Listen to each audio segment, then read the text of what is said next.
স্যারের নাম্বারটা কালেক্ট করে দে না। মাইরি, এরে আমার এত ভাল লাগে যে মাঝে মাঝে ইচ্ছে হয় চুমুতে তার গাল ভরে দেই। অসভ্যের মতো কথা বলিস না তো। যাহ বাবা, অসভ্যতামি কোথায় করলাম?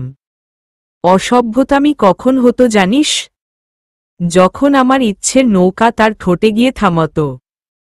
ক্লাস থেকে বেরুতে কথোপকথনের সামান্য অংশ শুনেই চোখমুখ কুঁচকে ফেলল ইশতিয়াক। গলা খাকড়ি দিয়ে উঠে কুচকানো কপাল নিয়ে সে এগুলো পদার্থ ডিপার্টমেন্টের দিকে। খালুজি কল করেছিল, তাকে একবার যেতে বলেছে সেখানে। কি যেন জরুরি এক আলাপ আছে। তবে যে আলাপই থাকুক না কেন তার আলাপ যে বাবাতে গিয়ে আটকাবে তা একরকম নিশ্চিত। অবশ্য তার বাবা লোকটিই এমন যাকে নিয়ে আলোচনা করার মানুষের অভাব নেই। প্রথম স্ত্রী সুস্থসবল জীবিত থাকা অবস্থায় যখন একজন লোককে দ্বিতীয় বিয়ের মতো একটি অপরাধের আশ্রয় নিতে হয় তখন তাকে নিয়ে শুধু আলোচনা নয় সমালোচনাও করা উচিত। হালকা কেশে উঠল ইশতিয়াক। সালাম দিয়ে দ্রুত পায়ে অফিস রুমে ঢুকতে ঢুকতে বলল, খালুজি ডেকেছিলেন? কাঁচাপাকা লম্বা গোফের অধিকারী জমিল আহমেদ বইয়ের ফাঁক থেকে মুখ উঠিয়ে মৃদু হাসলেন। মাথা নেড়ে তাকে বসার নির্দেশ করে বই বন্ধ করে চশমা খুলে টেবিলে রেখে তিনি বললেন, হ্যাঁ আজ আর ক্লাস আছে? জি আরেকটা আছে, তবে মাঝে 1 ঘন্টা গ্যাপ আছে। তা বুবুর শরীর ভালো? জি আছে আলহামদুলিল্লাহ। জমিল আহমেদ উঠে দাঁড়ালেন। বুক সেলফের দিকে এগিয়ে গিয়ে বইটি রেখে আবারও নিজের জায়গায় এসে বসলেন।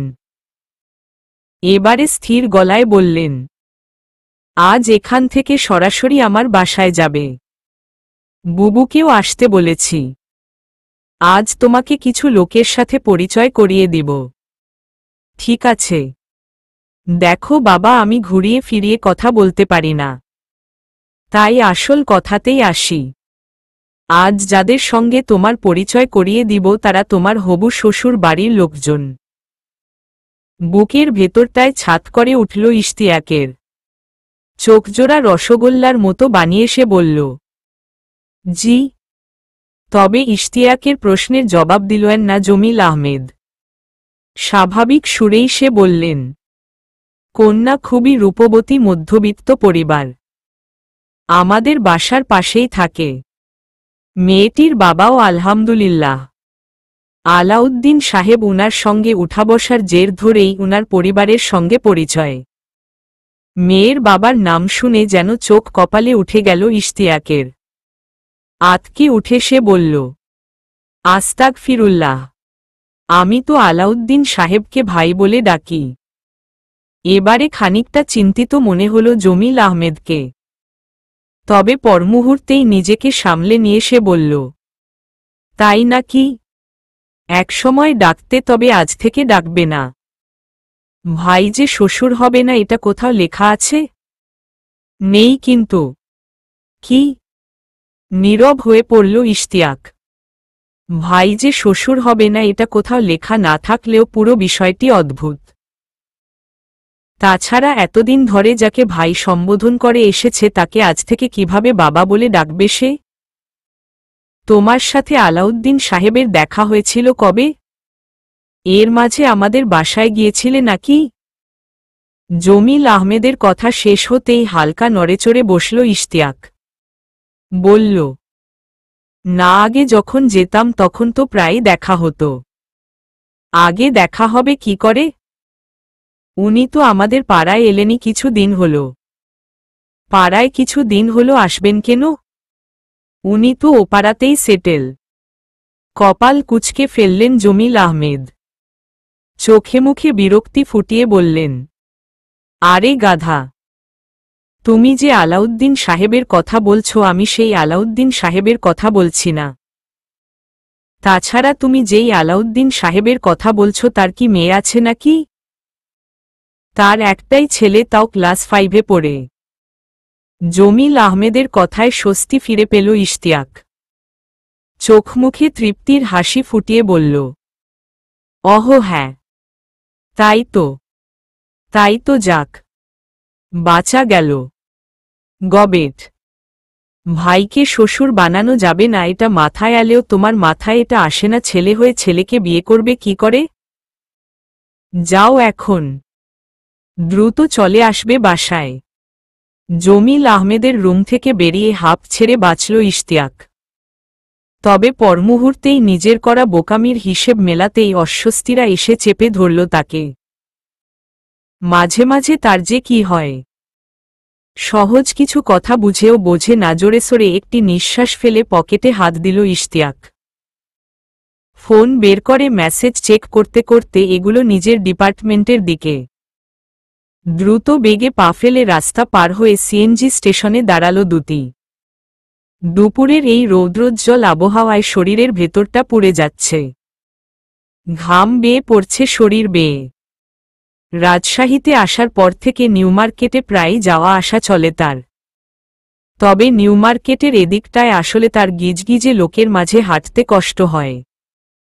চারিপাশ থেকে আসা লোকের অজস্র আঙ্গুলের ছোঁয়া শরীরে পড়তেই শরীর গুলিয়ে ওঠে, বমি পায়। মামা যাবেন? কই যাবেন? পুঠিয়া পৌরসভা কার্যালয়ের পাশে। ভাড়া বেশি লাগবে। ভেতরে না গিয়ে গলির মোড়ে নামিয়ে দিলেও চলবে। তাছাড়া আমি তো রিজার্ভ করে যাব না। আপনি যাত্রী তুলুন। কিছু একটা ভাবলেন সিএনজি চালকটি। তারপর কপাল কুঁচকে বললেন, আসেন বসেন। সিএনজিতে উঠে বসল দুটি। আশেপাশে একবার তাকিয়ে সিটে হেলান দিয়ে চোখজোড়া বুঝল সে। আপাতত আশেপাশে লোকজনের উপস্থিতি তেমন একটা নেই। তার সহযাত্রী পেতে সিএনজি চালকটি বেশ খানিকক্ষণ দাঁড়িয়ে লোক ডাকবে। তবে খুব সহজে যাত্রী পাওয়া যাবে বলে মনে হয় না। কারণ এই ভরদুপুরে কিছু সংখ্যক মানুষ অফিসে তাদের কাজে ব্যস্ত, আর কিছু সংখ্যক মানুষ নিজের বাড়িতে হয়তো বিছানায় শরীর মেলে দিয়ে ভাত ঘুম সেরে নিচ্ছে। তবে তার ক্ষেত্রে সে উপায় নেই। তবে সুযোগ যে নেই তেমনটাও নয়। সুযোগ আছে, তবে সে তা গ্রহণে প্রস্তুত নয়। তার বাবা আলাউদ্দিন খন্দকার প্রাইমারি স্কুল থেকে অবসর নিয়েছেন প্রায় 10 বছর হল। মাসে মাসে পেনশনের টাকায় তাদের যৌথ পরিবার চালানো বেশ কঠিন হয়ে পড়ে তার পক্ষে। বড় ভাই দোদুল খুব অল্প বয়সে খালাতো বোনকে বিয়ে করে পড়াশোনা ছেড়ে এটা সেটা টুকটাক করে বেড়াচ্ছে বিয়ের পর থেকেই। আর ছোট ভাই দিদার করছেন কলেজে অধ্যাপনা। তবে সে তার স্ত্রীর জন্য অনেক কিছু চাইলেও পেরে উঠছে না। আর তার চাকরির সূত্রেই তাদের পুরো পরিবারকে পাড়ি জমাতে হয়েছে গাজীপুর ছেড়ে রাজশাহীতে। তবে এখানে যে শুধু দিদার ভাইয়ের কাজের উদ্দেশ্যেই আসা হয়েছে তেমনটিও নয়। কারণ আছে আরেকটিও। চেপে যান। মোটা পুরুষালী এক গলা কানে আসতেই চোখ মেলল দুটি। সোজা হয়ে বসে অনুরোধের গলায় বলল, ভাই আপনি সামনে বসুন না। সরি। আমি কেন সামনে বসব? পেছনে আমরা মেয়েরা থাকি। আপনি ড্রাইভার ভাইয়ের পাশে বসুন। লোকটি বিরক্ত সহকারে বলল, আমরা মেয়েরা বলতে? আপনার পাশে তো আমি আর কোনো মেয়েকে দেখতে পাচ্ছি না। এখন নেই। তবে হবে। অদ্ভুত তো আপনি। চেপে জানত। ছোট্ট একটি নিঃশ্বাস ফেলে একপাশে চেপে বসতেই তার পাশে বসল লোকটি। ভ্রু কুঁচকে ক্ষুব্ধ গলায় বলল, আমার সামনে বসলে মাথা ঘোরে। তাছাড়া আমি সামনেই বা কেন বসব? আমি কি পড়ে উঠেছি এই সিএনজিতে? প্রশ্নের জবাব না দিয়ে ঘড়িতে সময় দেখে নিল দুটি। 3:20। 5টার আগেই তাকে পৌঁছতে হবে বাড়িতে। আজ তাদের বাড়ির সকলের পাশের বাসার জমিল চাচুদের বাড়িতে নিমন্ত্রণ। তবে সে বাড়িতে তার যাবার ইচ্ছে না থাকলেও মা তা মানতে নারাজ। যেতে তাকে হবেই। কিন্তু কেন যেতে হবে? যেখানে যাবার ইচ্ছে নেই সেখানে সবসময় কেন যেতে হয়? Excuse me. আমি কিছু বলছিলাম। স্থির দৃষ্টিতে লোকটির দিকে তাকালো দুটি। বলল, বলুন, আপনি কোথায় নামবেন? তা দিয়ে আপনার কি কাজ? আমার কোনো কাজ নেই। এমনিতেই জিজ্ঞেস করছিলাম। এমনিতেই যেসব প্রশ্ন করা হয় তার উত্তর দিতে আমি স্বাচ্ছন্দ্য বোধ করি না। বাহ, জরুরি হলে উত্তর দেবেন? দেব। তবে একজন অপরিচিত লোকের আমার কাছে কোনো জরুরি প্রশ্ন আছে বলে আমি মনে করি না। রাগ করেছেন আমার উপর? আশ্চর্য! আপনার উপর আমি রাগ করব কেন? এই যে সামনে না বসে আপনার পাশে বসেছি বলে? না, তবে আমি বিরক্ত। তাই আপনি আমার সঙ্গে এভাবে কথা বলছেন এই তো? না। তাহলে? আচ্ছা, বাদ দিন। আপনি কি করেন? মানে পড়াশোনা না চাকরি বাকরি? গ্র্যাজুয়েশন কমপ্লিট করে চাকরির জন্য দৌড়াদৌড়ি। তা আপনাকে দেখেই আমি বুঝতে পেরেছিলাম। আপনার চোখের নিচের কালো কালো দাগি বলে দিচ্ছিল আপনি চাকরি খোঁজায় কতটা ক্লান্ত। এতটা লক্ষ্য করেছেন আমায়? ওই আর কি। তা আপনার বাবা আছেন? কি করেন উনি? শব্দ করে হেসে উঠল দ্যুতি। এত সব জানতে চাইছেন কেন বলুন তো? বিয়ের সম্বোধন পাঠাবার চিন্তা করছেন বুঝি? তাহলে খুব ভালো করে আমার পেটের দিকে তাকান তো, কি বুঝলেন? লোকটি ঝুঁকে দ্যুতির দিকে চেয়ে উদ্বিগ্ন গলায় বলল, কিছুই তো বুঝলাম না। পেট ফোলা দেখছেন না? পেট কাদের ফোলে জানেন? বিস্ময়ে হতবাক হল লোকটি। কিছু বলতে গিয়েও বলল না। চুপচাপ তাকিয়ে রইল দ্যুতির পেটে দিকে। এরই মাঝে বেশ মোটাসোটা আরেকটি মহিলা আসতেই লোকটি তাকালো তার দিকে। গম্ভীর মুখে মহিলাটিকে বলল, বসুন। ব্যাটায় বলে কি, তুমি আমাগো দুজনের গোতর ঘেইসা মাঝখানে বসবা নাকি? না মানে? আরে উঠো, উঠো বলতেছি। দিনে দিনে ব্যাটাগো কি হচ্ছে রে? কোনো আক্কেলে তুমি মায়াগো মাঝখানে বসবার চাও? উঠো। লোকটি তাড়াহুড়ো করে উঠে পড়তেই মহিলাটি বসে পড়ল দ্যুতির পাশে। লোকটির দিকে তাকিয়ে বিরক্ত গলায় আবারও বলল, তুমি এই কানিতেও বসবা না। 2 সিট আমি নিলাম।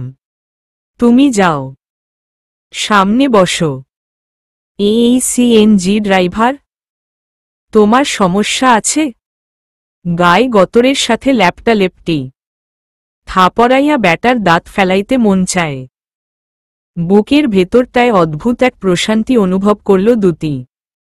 কৃতজ্ঞতায় আচ্ছন্ন চোখে তাকালো মহিলাটির দিকে।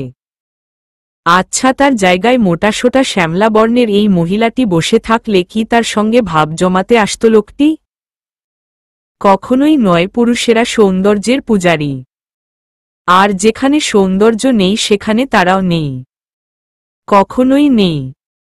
দ্যুতি বাড়িতে প্রবেশ করতেই দিলরুবা খন্দকার এগিয়ে এলেন তার দিকে। চোখে মুখে বিরক্তি ফুটিয়ে বললেন, বাইরে আজ না গেলেই চলতো না? সারাদিন রোদে রোদে ঘুরে চেহারার কি হাল হয়েছে সেদিকে নজর আছে? তোমার একটা নিমন্ত্রণের জন্য তো আমি আমার কাজ বন্ধ করতে পারবো না। একটা নিমন্ত্রণ আবার কি? তুই কি কখনোই আমার সাথে ভালোভাবে কথা বলবি না? আমারও কপাল। এই পরিবারে কার জন্য পড়ে আছি আমি? কেউ কথা বলার সময় ছাড় দেয় না। এমন ভাষায় কথা বলে যে বুকের ভেতরটা ঝাঝরা করে দেয়। দিলরুবা খন্দকার আর্তনাদের সুরে কথাগুলো বলতে বলতেই পা বাড়ালেন রান্নাঘরের দিকে। চুলোয় আজ কিছু বসানো হয়নি। আজ রাতের খাবার জমিল আহমেদের বাসায় খাওয়া হবে। আর যদি বেশি একটা ভুল না হয় আজ দ্যুতিরও একটা হেস্তনেস্ত হয়ে যাবে। এই মেয়েকে নিয়ে বড্ড ভাবে সে। ভাবে তার পরীর মতো রূপবতী মেয়েটির জীবনের কঠিন এক অধ্যায়কে। জীবনকে মাঝে মধ্যে সত্যিই খুব তেতো মনে হয়, কিছুটা করলার মতো। আলুর সঙ্গে মিশিয়ে মালমশলা ঢেলে খাবার উপযোগী করা হলেও অনেকেই তা মুখে তুলতে পারে না। যেমন দ্যুতি। মা, ছোট ভাবি আজও তোমায় কিছু বলেছে? মেয়ের কথায় চোখজোড়া মুছলেন দিলরুবা খন্দকার। পিছন ফিরে কঠিন সুরে বললেন, ও কি বলবে? ওর জামাইয়েরটা খাই নাকি? আমি খাই আমার জামাইয়ের। ওর কথা শুনব কেন? তাহলে তো ভালো। হ্যাঁ ভালো, অবশ্যই ভালো। খারাপ হবে কেন? কথা বাড়ালো না দুতি। বড় বড় পা ফেলে রান্নাঘর ছেড়ে নিজের ঘরের দিকে এগুলো। সন্ধ্যা হয়ে আসছে। দ্রুত জব্বর এক গোসল দিতে হবে, যে গোসলের সাথে হারিয়ে যাবে তার শরীরের সমস্ত ক্লান্তি। বাথরুম থেকে বেরিয়ে নিজের ঘরে আসতেই বিছানায় আকাশী রঙের কাতান শাড়ি দেখে বুকের ভেতরটা কেঁপে উঠল দুতির। শাড়িটি মায়ের। মায়ের শাড়ি দেখে বুকের ভেতর এমন উথালপাতাল হওয়া অস্বাভাবিক হলেও তার কাছে স্বাভাবিক। কারণ জীবনের এই মোড়ে দাঁড়িয়ে অস্বাভাবিক সকল জিনিসকেই খুব আপন মনে হয়। শাড়িটা মা পাঠিয়েছে। পরতে বলেছে তোকে। রুনার কথায় তার দিকে তাকালো দুতি। রুনা সম্পর্কে তার খালাতো বোন, তবে বড় ভাইয়ের সুবাদে তার ভাবিও। হালকা পাতলা উজ্জ্বল শ্যামবর্ণের মেয়েটি বড় ভাইয়ের মনে ঠিক কতটা জায়গা জুড়ে রয়েছে জানা নেই, তবে তার ঠোঁটের কোণায় সর্বসময় ফুটে থাকা হাসি বলে দেয় সুখে আছে তারা। দীর্ঘশ্বাস ছাড়ল দুতি। অভিযোগের স্বরে বলল, খুব কি দরকার ভাবি? হ্যাঁ, পড়তে ইচ্ছে হয় না। আমি পড়িয়ে দেই? না আচ্ছা দেখো তো, আমার চোখের নিচের কালি দেখে কি বোঝা যায় বাস্তবতার সঙ্গে লড়ে আমি ক্লান্ত? সে কথার জবাব দিল না রুনা। নিজের গলার সোনার চেইন খুলে দুতির গলায় পরিয়ে দিয়ে বলল, বাহ, সুন্দর লাগছে। তুমি কিন্তু জবাব দিল না। তুই কেন ওসব কথা ভাবিস? আচ্ছা শোন, দোদুল বলেছে আমার বাটারফ্লাইয়ের কানের দুলটায় নাকি তোকে ভারী সুন্দর লাগে, পরবি ওটা? যদি বলি না তাহলে শুনবে? কেন শুনব? তুই তো পারলে আরও পাতিলের কালি মেখে মানুষের সামনে যাবি। বলেই মৃদু হাসল রুনা।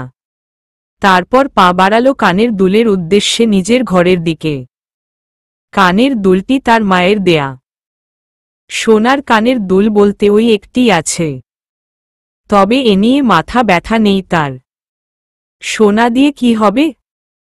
স্বামী সন্তানকে সাথে নিয়ে দুবেলা দুমুঠো খাচ্ছে, রাতে আধারে মেয়েকে একপাশে সরিয়ে স্বামীর বুকে মাথা রেখে ঘুমোচ্ছে, এই বা কম কি? এর মতো সুখ আর কোথাও আছে কি?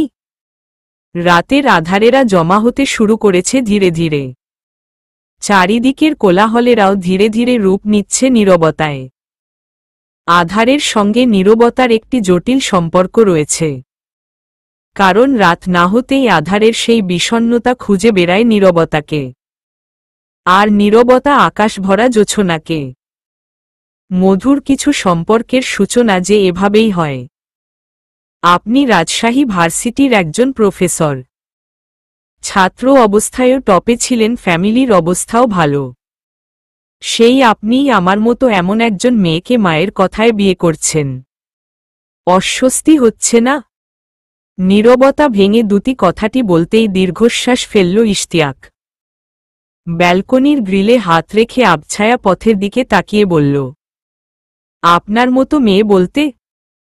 আমার মতো মেয়ে বলতে মধ্যবিত্ত পরিবারের এক মেয়ে যে রূপবতী বটে, তবে চরিত্রহীন তো হতে পারে। তেমনটা হলে খালুজি অবশ্যই আপনার সঙ্গে আমার বিয়ের কথা বলতেন না। খালুজির উপর এত বিশ্বাস? যদি উনিও মেয়েটিকে চিনতে ভুল করেন, তাহলে হয়তো আমার ভাগ্যটাই খারাপ। হাসল দুতি। পাশ ফিরে ইশতিয়াকের দিকে চেয়ে বলল, আজ আমার সঙ্গে সিএনজিতে এক লোকের সাথে দেখা। লোকটি কিছুটা বাইরে, ফিটফাট, ভেতরে সদরঘাট গোছের। তো উনার সঙ্গে কথোপকথনের মাঝখানেই আমি উনাকে বলেছিলাম, একজন অপরিচিত লোকের সঙ্গে কারো কোনো জরুরি কথা থাকতে পারে বলে আমি মনে করি না। তবে আপনি আজ প্রমাণ করে দিলেন যুক্তিটি মিথ্যে। একরাশ বিস্ময় নিয়ে ইশতিয়াক বলল, আমি? অবশ্যই। এই দেখুন না, আপনি আমার কাছে অপরিচিত। সম্পূর্ণ অপরিচিত, তবে আপনার সাথে আমার কিছু জরুরি কথা আছে। জরুরি কথা? হ্যাঁ প্রফেসর সাহেব, আপনার খালুজির পছন্দ করা মেয়েটি যে ডিভোর্সি। থামল দ্যুতি। আলো আধারের মাঝে অস্পষ্টভাবে ফুটে ওঠা ইশতিয়াকের মুখ স্পষ্ট বলে দিচ্ছে ঠিক কতটা হতভম্ব সে। আমার পরিবার হয়তো জানাবেন না বিষয়টি, তবে আমি মনে করি বিষয়টি চেপে রাখার মতো নয়। আমি ভেতরে যাচ্ছি, আপনি ভাবুন, তারপর সিদ্ধান্ত আপনার পরিবারকে জানিয়ে দিন। শব্দহীন পায়ে ব্যালকনি ছেড়ে ড্রয়িং রুমে ঢুকল দ্যুতি।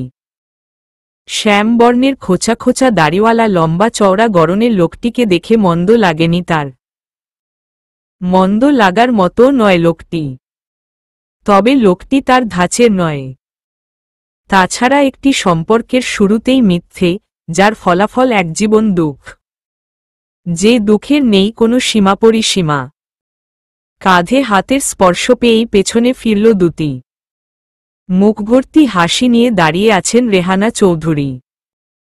ইশতিয়াকের আপন মা, যে 10 মাস 10 দিন পেটে ধরে জন্ম দিয়েছিল তাকে। বছর 60-এর এই মহিলাটি ইশতিয়াকের মতো লম্বা নয়, স্বাস্থ্যও বেশ চিকন, তবে কুকড়ে যাওয়া চামড়ার এই মহিলাটিকে দেখার পর থেকেই কেন যেন বুকের ভেতরটায় অদ্ভুত এক কষ্ট হচ্ছে দ্যুতির। ইচ্ছে হচ্ছে তাকে জড়িয়ে ধরে জিজ্ঞেস করতে, আপনার কেমন লেগেছিল সেই দিনে, যেদিনে আপনার স্বামী আপনার সম্মুখে এনে দাঁড় করিয়েছিল অন্য আরেকটি মেয়েকে? আর এখনই বা কেমন লাগে একই বাড়িতে তার সঙ্গে সংসার ভাগাভাগি করে জীবন অতিবাহিত করে? বেশি রাত করা ঠিক হবে না ভেবেই রাত 10টার মাঝেই বিয়ে পড়ানো হল দ্যুতি এবং ইশতিয়াকের। হালকা আকাশি রঙের সেই শাড়ি, সেই মেয়ে, তবে ভিন্ন রাত। সময়ের সাথে সাথে মানুষ বদলে যাবার গল্প বেশ দেখছে দ্যুতি। তবে কি জীবন তাকে সুযোগ দিচ্ছে আরেকটি সকাল দেখার, যে সকালে চোখ মেললেই সে দেখা পাবে এক শালিক পাখির? ভাবনার গতিপথ না বাড়িয়ে নিজের ঘরে ঢুকল দ্যুতি। তার ছোট বোন দীপাকে বিছানায় ফুল দিয়ে সাজাতে দেখে বলল, এসব ফুলটুক লাগাস না। কেন? বাবা নির্দেশ দিয়েছেন ফুল লাগানোর। আর তুমি বলছো লাগাবো না? না লাগাবি না? তাহলে বাবাকে গিয়ে কি বলবো? বলবি আমি বলে দিয়েছি, তার যদি খুব ফুল দিয়ে বাসর সাজানোর ইচ্ছে হয় তাহলে যেন নিজের ঘর সাজায়। মা আর সে মিলে বাসর করে আমাদের জন্য আরেকটি ভাই আনুক। চোখমুখ কুঁচকে ফেলল দীপা। ছি। কেন? ছি কেন? তোর কি ভাই পছন্দ না? বোন লাগবে? আপু প্লিজ, তুমি এমন অদ্ভুত কথা বলবে না, আমার সাথে তো একদমই নয়। এক দৌড়ে দীপা ঘর ছেড়ে বেরিয়ে যেতেই ফুলের আস্তরণ বিছানা থেকে সরিয়ে ফেলল দ্যুতি। তারপর তাতে বসে লম্বা একটি দম ছাড়ল। ইশতিয়াক আজ এ বাড়িতেই থাকবে, বাসর করবে, সকালে উঠে বলবে শরীর সুস্থ আছে তোমার? লাগেনি তো? আসলে কাল রাতের জন্য দুঃখিত, তোমার মতো সুন্দরী এক মেয়েকে দেখে নিজেকে সংযত রাখতে পারিনি। পশুর মতো ঝাঁপিয়ে পড়েছি তোমার উপর। তাছাড়া সংযত রাখতে যাবই বা কেন? তুমি আমার বিয়ে করা বউ নও। কেন তোমার সবটা চেপে গিয়ে তোমায় বিয়ে করলাম আমি, তা কি তুমি সত্যিই বুঝতে পারছো না? হ্যাঁ সত্যিই দ্যুতি বুঝতে পারছে না। বুঝতে পারছে না কেন? একবারও মুখের ফাঁকেও উচ্চারণ করলেন না ইশতিয়াক তার ডিভোর্সের কথা। রাত অনেক হয়ে এসেছে, তবে এখনও দ্যুতির ঘরে ঢোকার অনুমতি পায়নি ইশতিয়াক। তার খালুজির বাড়ি ছেড়ে দ্যুতিদের বাড়িতে ঢোকার পর থেকেই ড্রয়িং রুমে বসে সে আলাউদ্দিন খন্দকারের সাথে কথোপকথন চালিয়ে যাচ্ছিল। এরই মাঝে হঠাৎ আলাউদ্দিন খন্দকারের ডাক পড়ায় উঠে পড়লেন তিনি। গলা খাকরে বললেন, তুমি বসো, আমি দেখি রুনাকে পাঠিয়ে দিচ্ছি। হালকা মাথা নেড়ে আলাউদ্দিন খন্দকারের কথায় সম্মতি জানিয়ে মেঝেতে দৃষ্টি আবদ্ধ করল ইশতিয়াক। তার বিয়ে সম্পর্কে জানানো হলেও খালুজির বাড়িতে আসেনি তার বাবা। হয়তো আসার ইচ্ছে থাকলেও ছোট মা তাকে আসতে দেয়নি, তবে তার মা বিয়ে পোড়ানোর পরপরই বাড়ি ফিরে গেছে। তার হাজার বারণ সত্ত্বেও মা কেন আজ বাড়িতে গেল তা মোটেও মাথায় আসছে না। আজ বাড়িতে গিয়ে কম কথার সম্মুখীন হতে হবে না তাকে। ছোট মা নানান কথা শোনাবে, বাবার কান পড়া দিয়ে তাকে দিয়েও কথা শোনাবে। তারপরও কেন গেল মা? লম্বা একটি শ্বাস ফেলে ফোন বের করল ইশতিয়াক, তারপর ডায়াল করল ইশরাকের নাম্বারে। আপাতত এই পরিস্থিতি ইশরাকবিহীন দ্বিতীয় কারো নাম মাথায় আসছে না তার। বলো ভাইয়া। মা কি করে রে?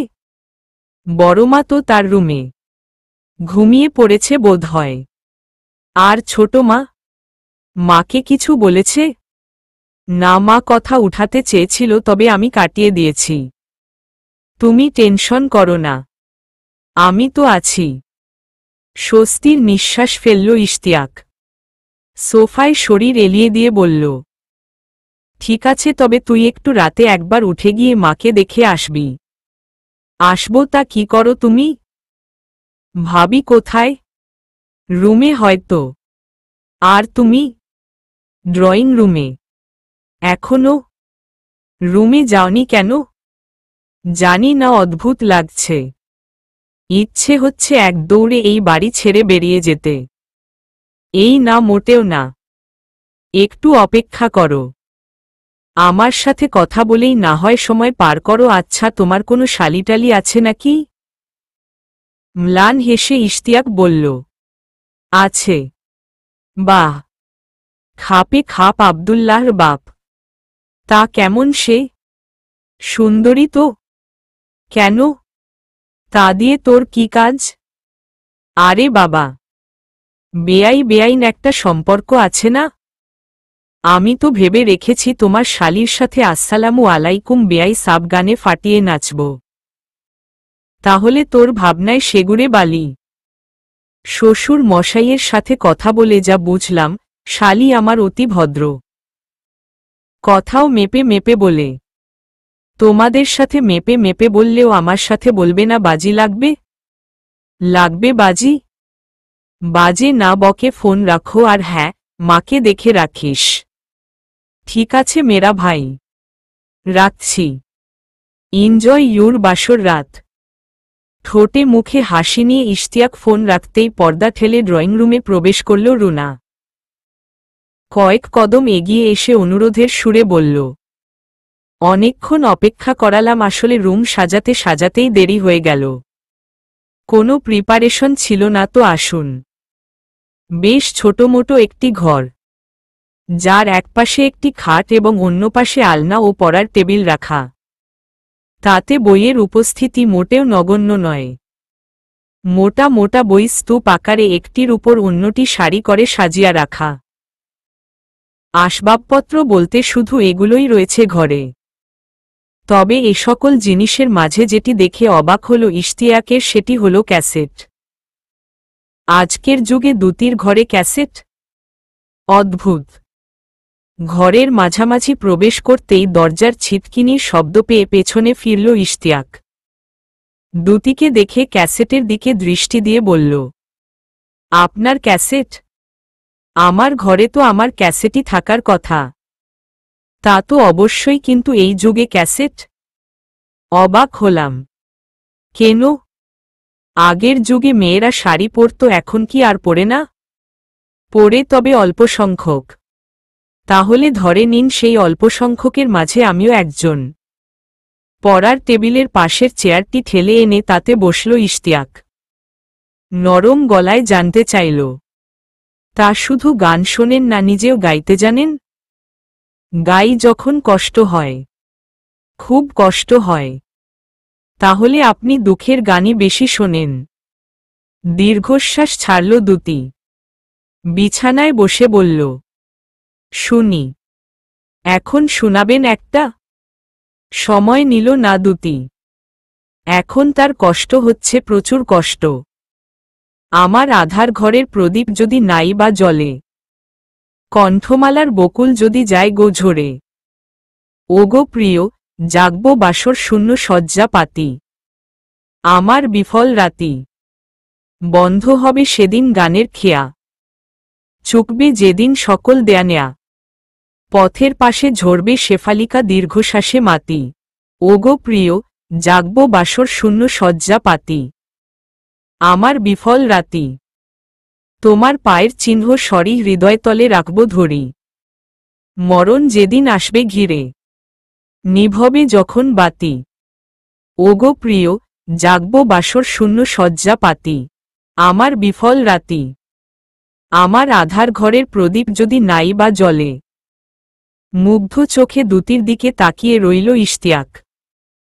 তার গাওয়া চরণগুলোর অর্থ জানে না সে, না জানে তার গভীরতা, তবে অনুভব করছে সে দুতিকে, তার ঠোঁট নাড়িয়ে বলা এক একটি শব্দকে, তার চোখ বুজে গানের অতলে হারিয়ে যাওয়াকে কি দিয়ে মেয়েটিকে বানিয়েছেন সৃষ্টিকর্তা। মেয়েটি যেন তার এক নিখুঁত সৃষ্টি। খানিকটা সময় নিয়ে চোখজোড়া মুছল দুতি। বিছানার উপরে থাকা ফুলের স্তূপ আবারও সরিয়ে ফেলল। তার কথা আমলে নেয়নি রুনা। তাকে ঘর ছেড়ে বের করে দিয়ে দীপাকে নিয়ে আবারও ঘর সাজিয়েছে। কিন্তু এসব ঘর সাজানো কি খুব দরকার ছিল? পুরো ঘরজুড়ে ফুলের সুবাস, চারিপাশে ফুলের উপস্থিতি, এসব কি তার মনের ভেতরের রক্তক্ষরণ কমাতে পারছে? পারছে না তো তাহলে কেন শুধু শুধু এসবের আয়োজন? দারুণ গাইলেন, গান শিখতেন। পাশ থেকে ইশতিয়াকের গলা কানে আসতেই তার দিকে নজর ঘোরাল দুতি। বলল, না, ছোটবেলা থেকেই শুনতাম। শুনতে শুনতে সঙ্গীত জগতের উপর এক আলাদা ভালোবাসা আপনা আপনি তৈরি হয়ে গিয়েছিল। আসলে কিছু জিনিস মন থেকে না চাইলে সহজেই তা রপ্ত করা যায় না। তা ঠিক, তবে আপনি কি সবসময় এ ধরনের গান শোনেন? না, আধুনিক গানও। আধুনিক গানের ক্যাসেট আমার কাছে নেই। আধুনিক গানের ফিতা তৈরি হয় কিনা তাও জানা নেই, তবে দীপা মাঝে মাঝে আমার পাশে এসে বসলে ওর মাধ্যমে শোনা হয় কিছু গান। ভালো লাগে শুনতে। যা আমার মনকে স্পর্শ করতে পারে না, তা আমার ভালো লাগে না, তা হোক গান অথবা মানুষ। দুতির উত্তরে মিয়ে পড়ল ইশতিয়াক। পলকহীন চোখে তাকিয়ে রইল খানিকক্ষণ আগে বিছানার উপর থেকে মেঝেতে ফেলা ফুলগুলোর দিকে। দুতি কি তাকে উদ্দেশ্য করেই কথাখানা শোনাল? কিছুটা সময় নিয়ে নীরবতা ভাঙল দুতি। সরল গলায় বলল, আপনার কথা তো বললেন না আপনি গান পছন্দ করেন? দুতির করা প্রশ্নে যেন দীর্ঘ সময় পর দম ছাড়ল ইশতিয়াক। ম্লান হেসে বলল, পছন্দ করি কিনা জানা নেই, তবে ওভাবে শোনা হয়নি। ব্রিলিয়ান্ট স্টুডেন্ট সবসময় টপে থাকতেন। সময় কোথায় আপনার গানবাজনা শোনার? তেমন কিছু নয়, ছোটবেলায় শুনতাম। আমার মা একসময় প্রচুর গান শুনতেন। এখন শোনে না? না। আপনার বাবা যখন দ্বিতীয় বিয়ে করলেন তখন আপনার বয়স কত ছিল? 5 বছর, আর বড় আপার 13। আপনারা 2 ভাইবোন?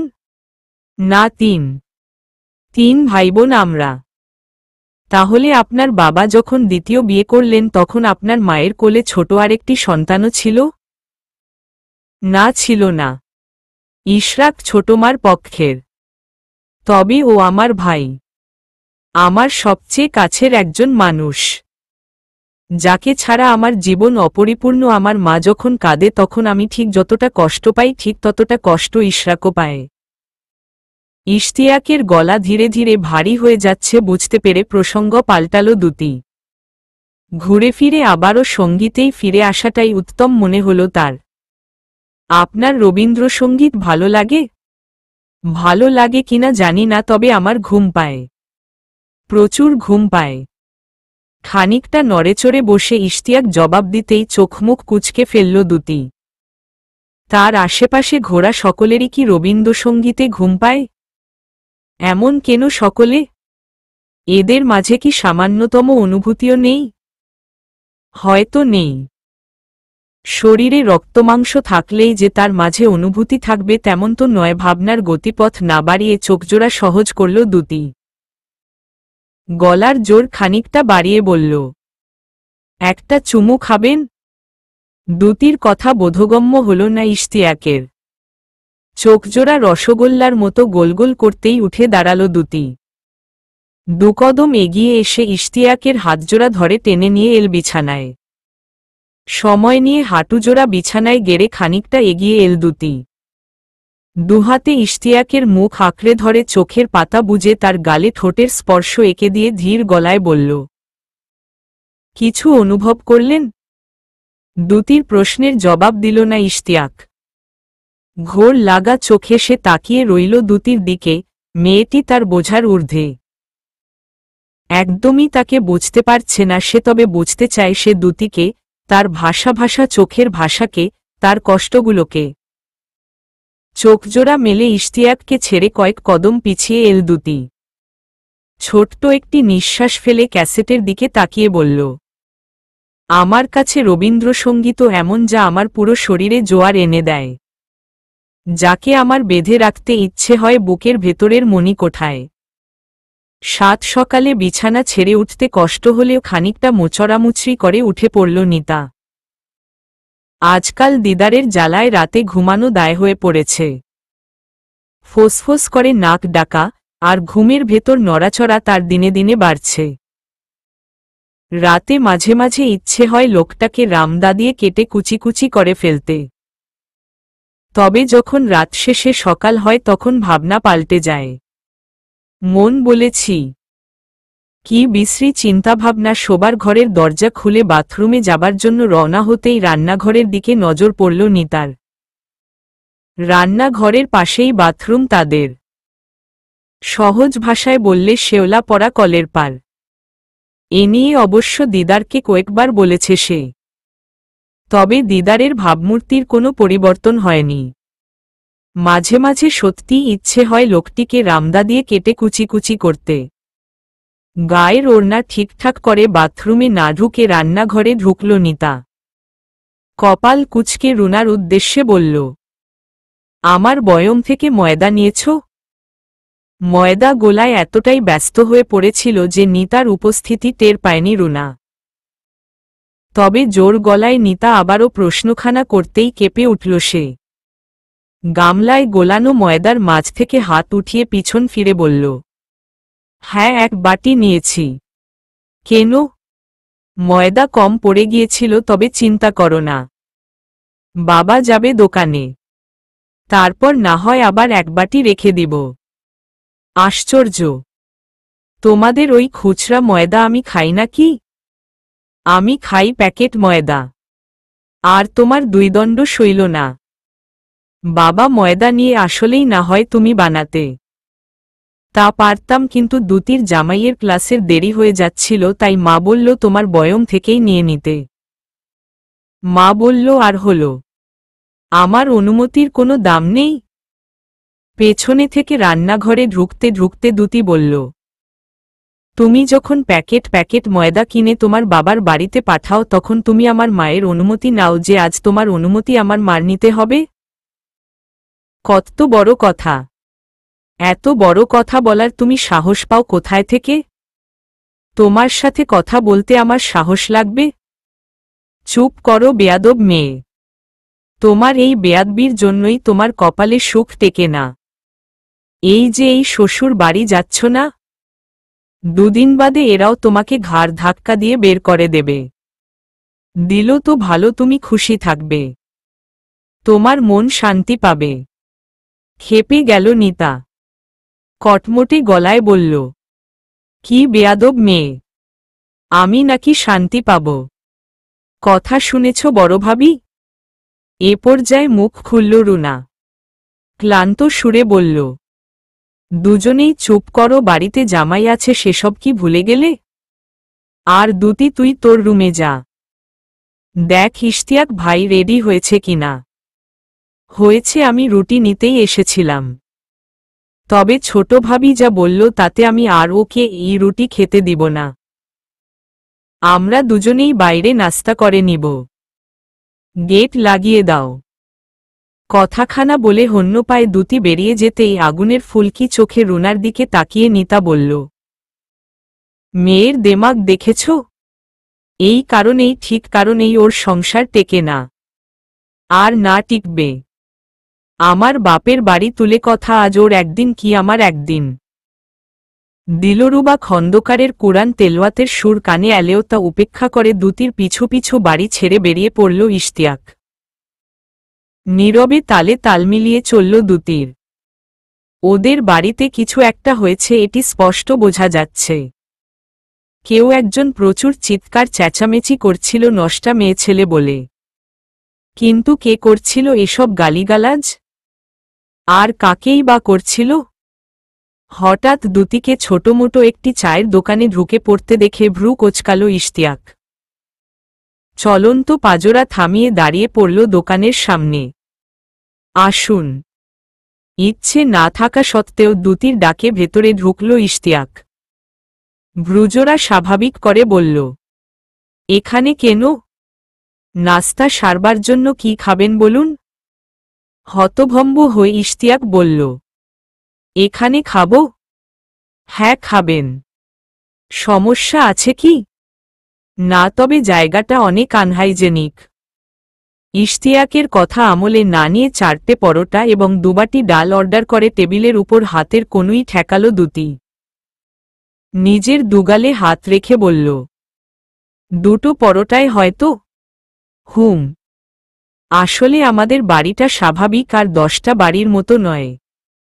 সকালে উঠেই আমাদের বাড়িতে একরকম যুদ্ধ লেগে যায়।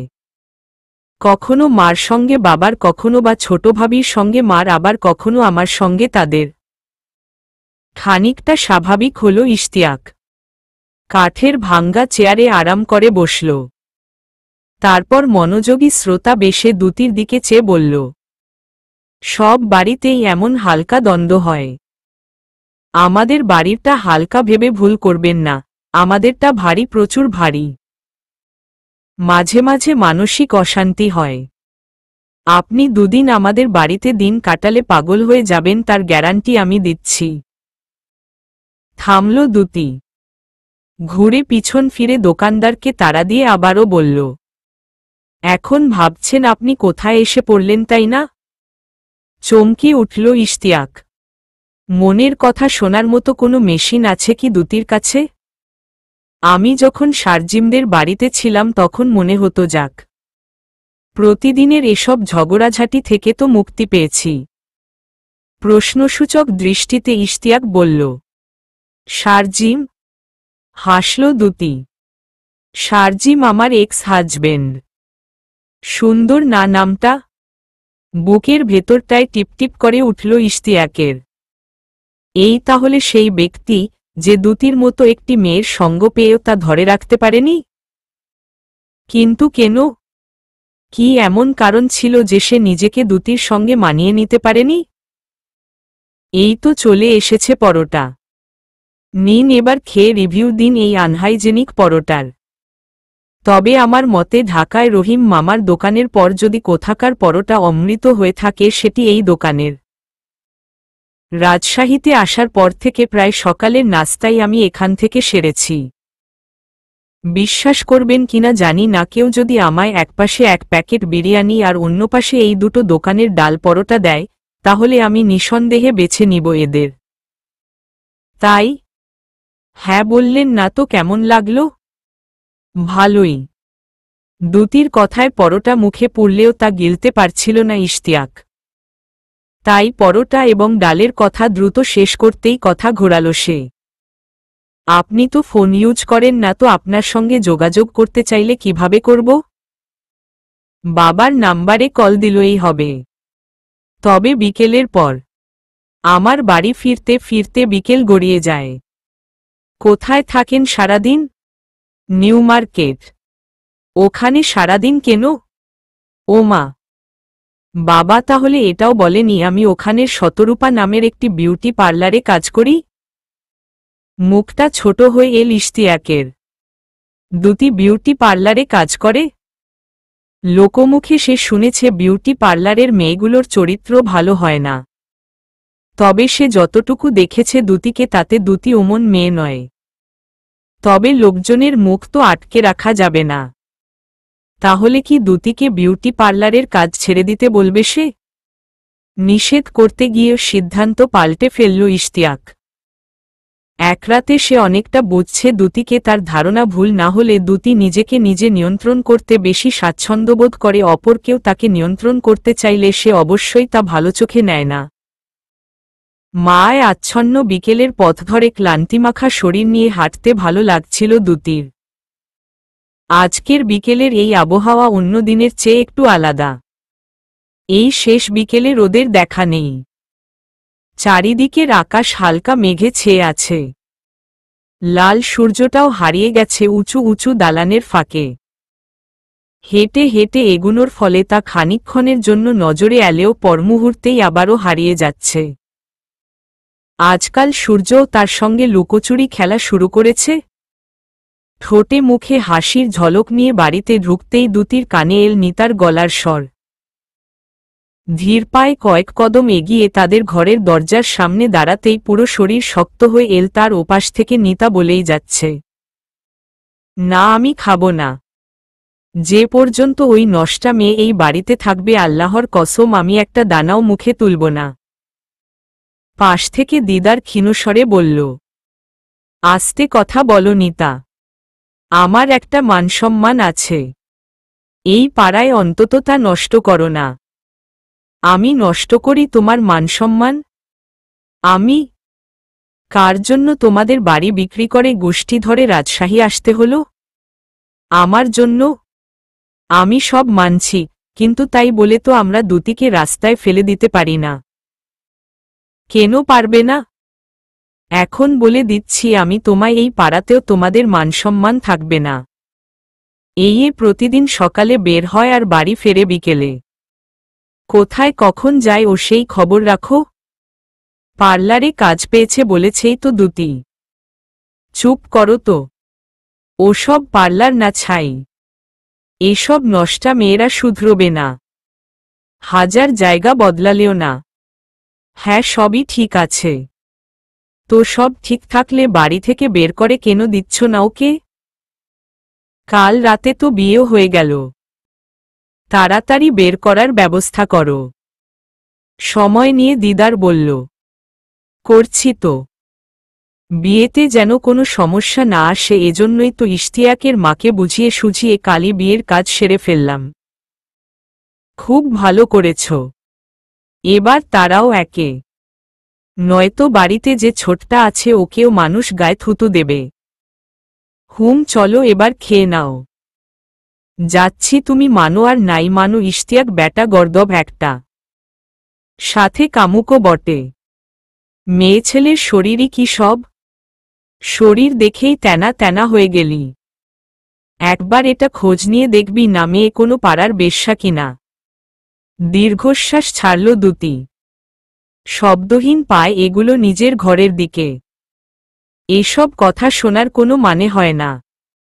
তার লড়াই শুধু নিজের সঙ্গে নয়, তাকে ঘিরে চারপাশে অজস্র মানুষেরা যে একটি জটলা বেঁধে দাঁড়িয়ে রয়েছে তাদের সঙ্গেও লড়তে হবে তার। বাড়ি ফিরতে ফিরতে রাত হয়ে গেল ইশতিয়াকের। ক্লাস শেষে সে গিয়েছিল পুঠিয়ায়। কোনো দরকার ছিল না, তবুও গিয়েছিল একবার দ্যুতিকে দেখার আশায়।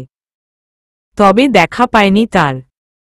দ্যুতির বাড়ির সামনে গিয়ে বেশ কিছুক্ষণ সে পায়চারি করেছে, তবে সংকোচের বসেই ঢুকতে পারেনি ও বাড়িতে। তাছাড়া দ্যুতিও তো তাকে ক্লাস শেষে বিকেলে তাদের বাড়িতে ফিরতে বলতে পারত। তবে বলেনি, সেক্ষেত্রে এভাবে হুটহাট যাওয়াটা শোভন দেখায় না। শেষমেশ সব ভেবেই সে ফিরে এসেছে নিজের বাড়িতে।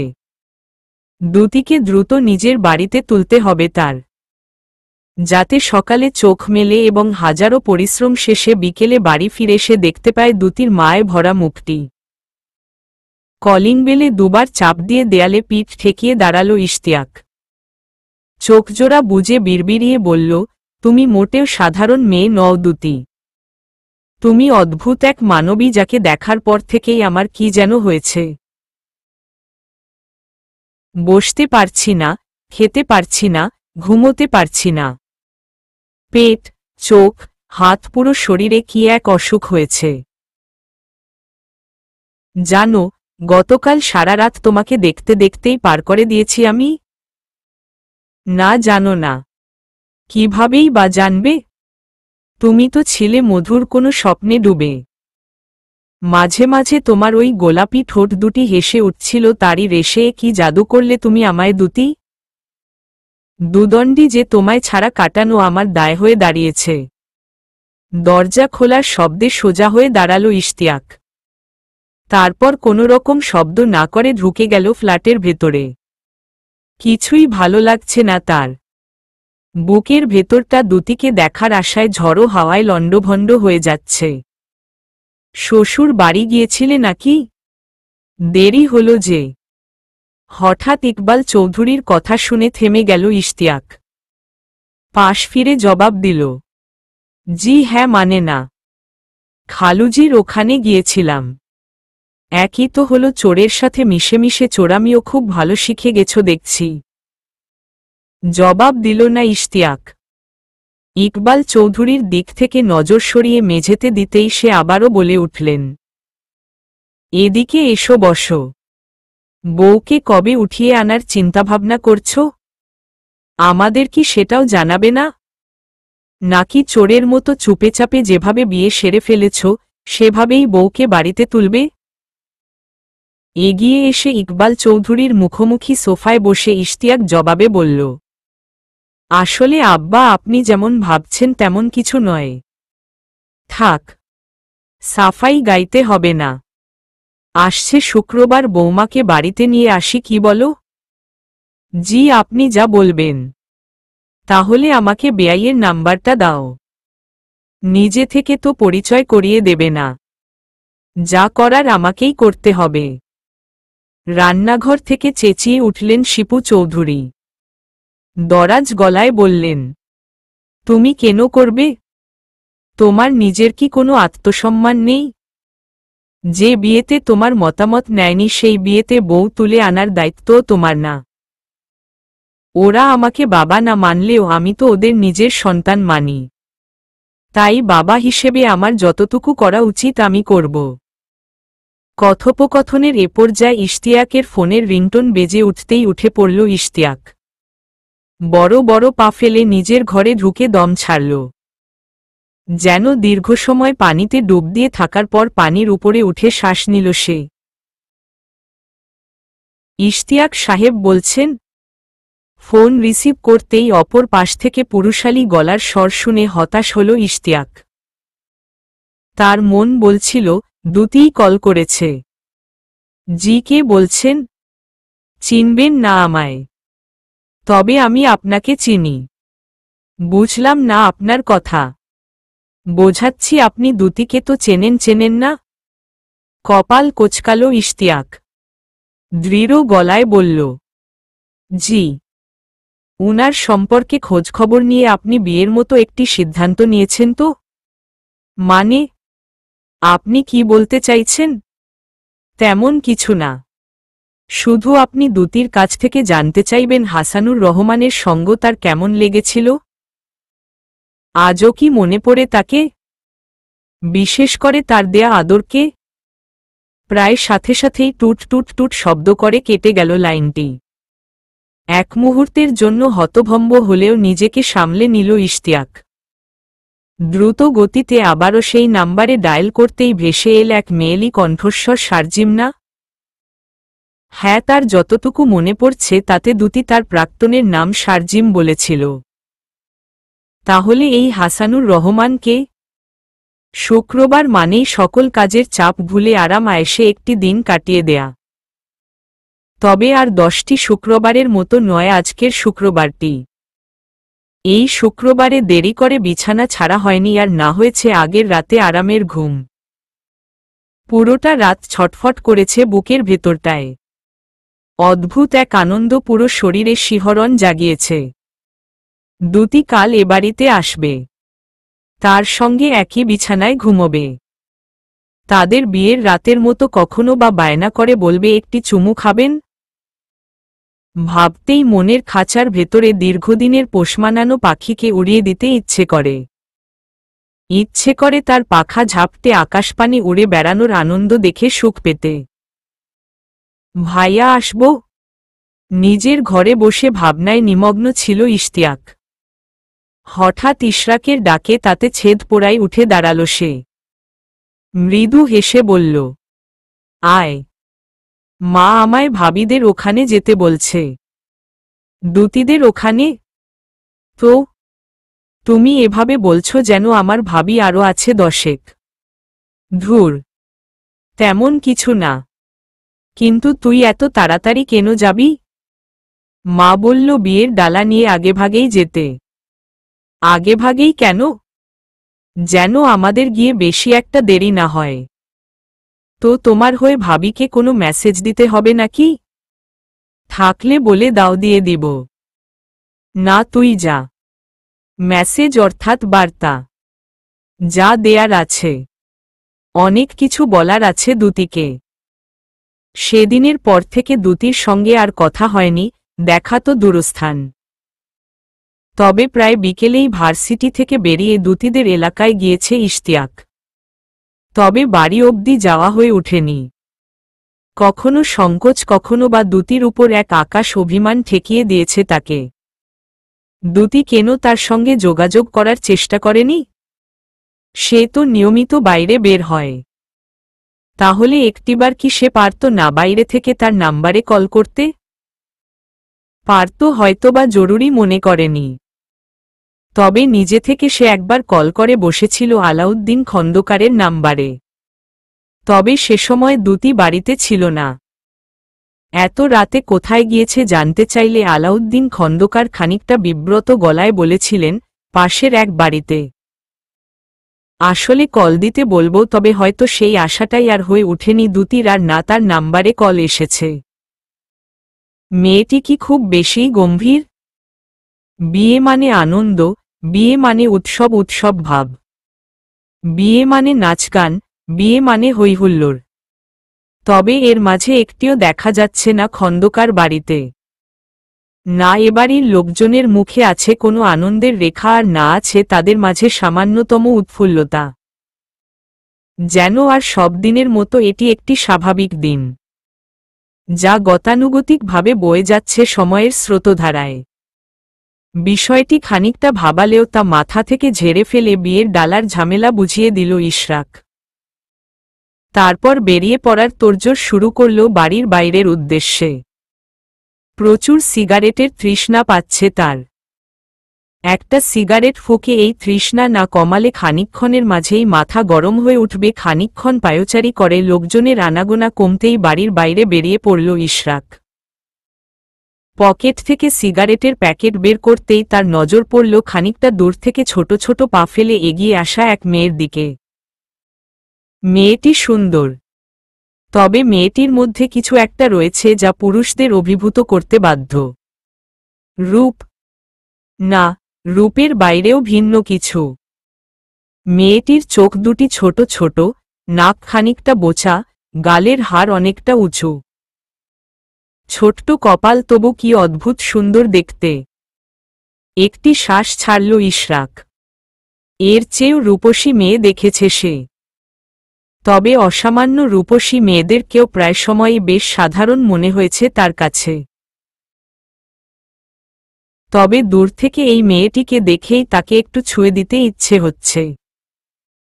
ইচ্ছে হচ্ছে তার উজ্জ্বল দুই গালে হাত ছুঁয়ে দিতে। এই মেয়ে, দাঁড়াও। ইশরাকের গলার স্বর শুনেই থেমে গেল দীপা। পাশ ফিরে ভ্রু কোঁচকাতেই ইশরাক আবারও বলল, কোথায় যাচ্ছ? ভেতরে। ভেতরে কেন? ভেতরে তোমার কি কাজ? নিজের হাতের শপিং ব্যাগের দিকে তাকালো দীপা। ব্যাগের ভেতরে রয়েছে তার বড় বোন দ্যুতির ব্লাউজ। পাশের এক দর্জির বাড়ি থেকে নিয়ে আসতে গিয়েছিল সে। কিন্তু এত সব প্রশ্ন এই লোকটি কেন জিজ্ঞেস করছে? এবং সবচেয়ে বড় কথা, তাদের বাড়ির গেইটের সামনে এই লোকটি এভাবে দাঁড়িয়ে আছে কেন? মাথা তুলে দাঁড়িয়ে জবাব দেবার জন্য মুখ খুলতেই পাশ থেকে ইশরাক বলে উঠল, ও বুঝেছি, তুমি এবাড়ির কাজের মেয়ে। কি? কি আবার? যাও তো, ভেতর থেকে একটা চেয়ার এনে দাও। থতমত খেয়ে গেল দীপা। চোখ রাঙিয়ে সে জবাব দিল, চেয়ার দিয়ে কি করবেন? চেয়ার গায়ে মেখে গোসল দিব। কি কি আবার? চেয়ার দিয়ে মানুষ কি করে? বসে, তাই না? আমিও বসবো আর আরাম করে সিগারেট ফুঁকব। হাতের সিগারেট এগিয়ে ধরতেই আগুনের ফুলকি চোখে ফুটিয়ে সেদিকে তাকালো দীপা। কে এই লোক?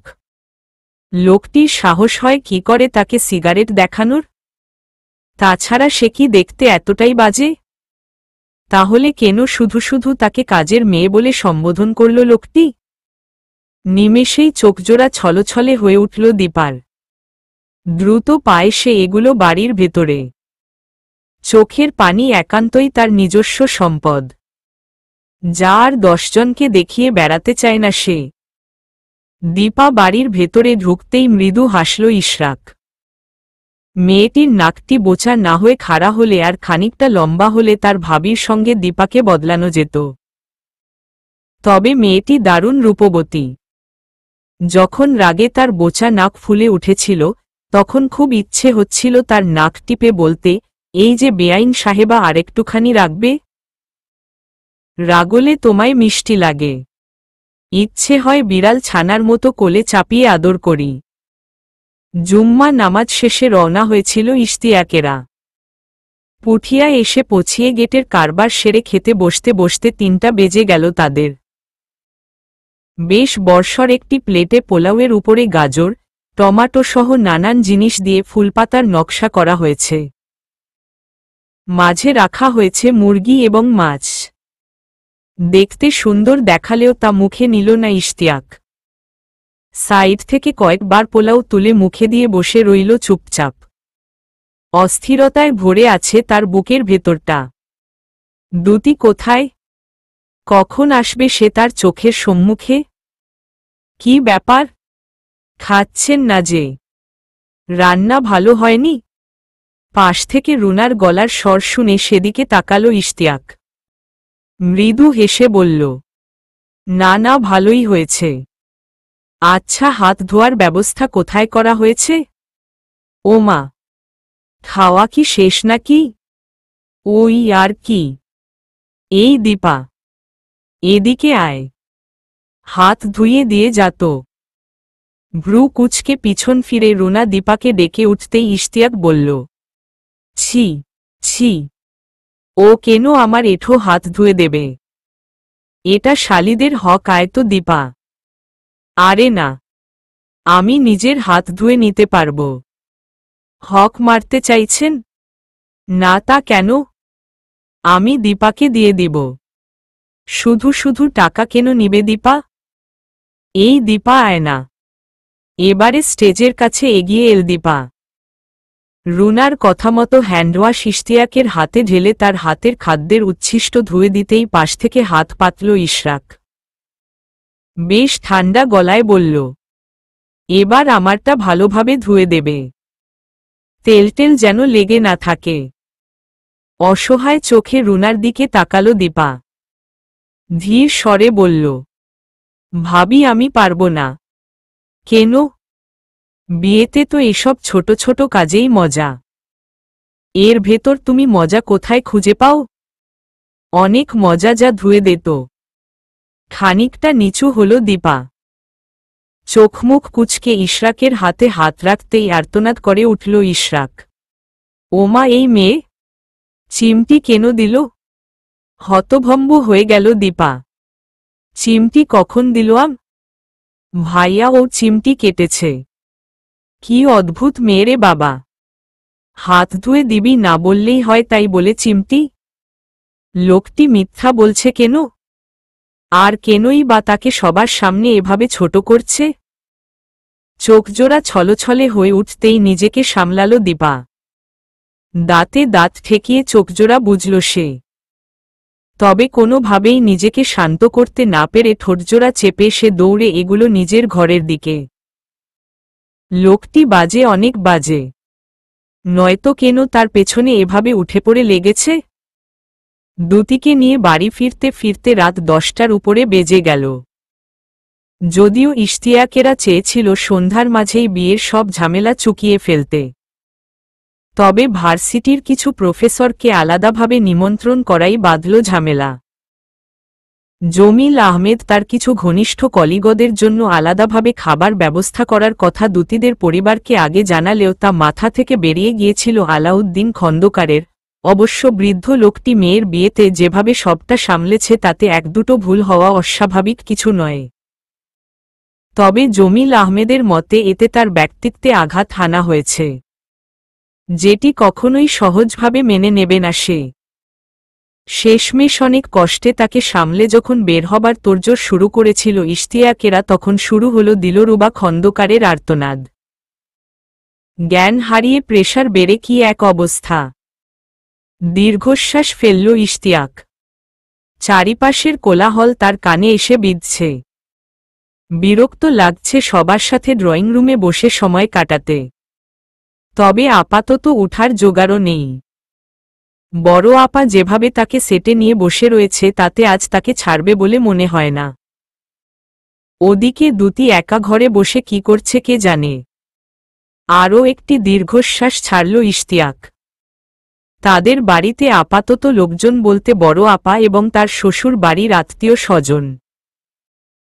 বাদবাকি যাদের নিমন্ত্রণ করা হয়েছিল সবাই ছিল রাজশাহীর মাঝেই, তাই খাওয়া দাওয়া হতেই তারা যার যার মতো নিজেদের বাসস্থানে পাড়ি জমিয়েছে। তবে এই অল্পসংখ্যক কিছু লোকের মাঝ থেকে উঠতে পারছে না ভেবে অস্বস্তি হচ্ছে তার, প্রচুর অস্বস্তি হচ্ছে। এমন সময় পাশ থেকে ঈশিতা বলে উঠল, না ভাবলাম জমিয়ে আড্ডা দিব, কিন্তু এত ঘুম পাচ্ছে। স্বস্তির নিঃশ্বাস ফেলল ইশতিয়াক। বলল, আপা আজ ঘুমাও, রাত জাগলে বাবুর সমস্যা হতে পারে। তাও ঠিক বলেছিস, কিন্তু ঘুমোতে গিয়েও কি শান্তি আছে? তোর দুলাভাই এমন মহিষের মতো নাক ডাকে, অসহ্য লাগে। তাহলে আম্মার কাছে গিয়ে ঘুমাও আজ। আরে না, আমার কি সেই কপাল আছে? আলিশা আছে না, উঠে আমাকে না পেলে কান্নাকাটি শুরু করে দিবে। পাশ থেকে হেসে উঠল ইশরাক। চোখ মেরে বলল, এসব তো সব উপরের কথা, ভেতরে ভেতরে যে তোমার টাক্কু সাহেবকে ছাড়া ঘুম আসে না তা আমরা বুঝি। ঈশিতা গম্ভীর গলায় বলল, ইশতি ওকে চুপ করতে বলতো, ছেলেটা দিনে দিনে রসাতলে যাচ্ছে। দুলাভাইকে কে কেউ টাক্কু সাহেব বলে? এই তো আমি বলি। বল বল, এখন তো তোরই সময়, তারপর আসুক তোর বউ। বোচা একটা মেয়েকে তোর বউ করে আনবো, তারপর আমিও ডাকবো বুচি করে। চমকে ঈশিতার দিকে তাকালো ইশরাক। বুচি? দীপা? ইশরাক? বাহ, বেশ মানাচ্ছে। ঘরে এল ইশতিয়াক। দরজা লাগিয়ে পেছনে ফিরতেই দেখল একা ঘরে নীরবে বসে রয়েছে দূতী। এখন ওর মাথায় ঘোমটা নেই, পড়ে যাওয়া ওড়নাটি কাঁধের উপরে আলতো করে পড়ে রয়েছে। লাল বেনারসিতে তাকে দেখতে অপূর্ব লাগছে। কয়েক কদম এগিয়ে এল ইশতিয়াক। আজ পর্যন্ত কোনো যুবতী মেয়েকে স্পর্শ করে দেখেনি সে। তবে সেদিন দূতীর ঠোঁটের স্পর্শ তাকে ভালো লাগার এমন এক জগতে ভাসিয়ে নিয়ে গিয়েছিল যে দ্যুতিহীন প্রতিটি রাতে বুকের ভেতরটায় ঝড়ো হাওয়া শুরু হতো। আরেকটিবার দ্যুতির ছোঁয়া পাবার আশায় পুরো শরীর তাকে কামনা করত। সেই দ্যুতিকেই আজ বউ বেশে নিজের ঘরে পেয়ে নতুন এক উত্তেজনার জালে নিজেকে আবিষ্কার করল ইশতিয়াক। ঢোক চেপে বিছানায় গিয়ে দ্যুতির পাশে বসে তার কাঁধে হাত রাখতেই মুখ তুলে তার দিকে তাকালো দ্যুতি। শুকনো গলায় বলল, জরুরি কথা আছে। মৃদু হেসে ইশতিয়াক বলল, সেদিনের মতো? না। তাহলে? কথার মাঝেই আরেক হাত দ্যুতির পিঠে নিয়ে বোলাতে শুরু করল ইশতিয়াক। কি মেখেছে শরীরে দ্যুতি, যার সৌরভ নাকে এসে লাগতেই পাগল করে দিচ্ছে তাকে। পিঠ থেকে হাত সরান। ইশতিয়াক কথাটি শুনতে পেলেও আমলে নিল না তা। দ্যুতির কাঁধে থাকা আরেকটা হাত পিঠে লাগাতেই ছিটকে পিছিয়ে পড়ল দ্যুতি। প্লিজ আমার শরীর স্পর্শ করবেন না। চমকে উঠল ইশতিয়াক। মানে, কি বলছো এসব তুমি? সহজ বাংলা ভাষায় কিছু কথা বলছি। কিন্তু কেন? তাছাড়া দুতি তুমিই তো সেদিন। আমি কি? চুমু। তো তাহলে আজ কেন? আমিও তো বলতে পারি আজ কেন। আজ আপনার বাড়িতে এসেছি বলে। ভেবেছেন জোরজার মুল্লুক তার স্ত্রী হয়েছি, আপনার বাড়িতে এসেছি বলেই আমার শরীর ঘাটাঘাটি করার সব অধিকার পেয়ে গেছেন তাই না? অবশ্য ডিভোর্সি জেনেও বিয়ে করেছেন তো শরীরের লোভেই। কিছুক্ষণ কিছু বলতে পারল না ইশতিয়াক। কি বলতে চাইছে দুতি? সেক্স সেক্স সেক্স, এছাড়া কিছু কি নেই আপনাদের মনে? ভালোবাসা নেই? অনুভূতি নেই? তুমি ভুল বুঝছ। আমি ঠিক বুঝছি, আপনার আমার শরীরটাই দরকার তো। 3 দিন অপেক্ষা করুন, সুস্থ হলেই নিজেকে মেলে ধরব আপনার সামনে।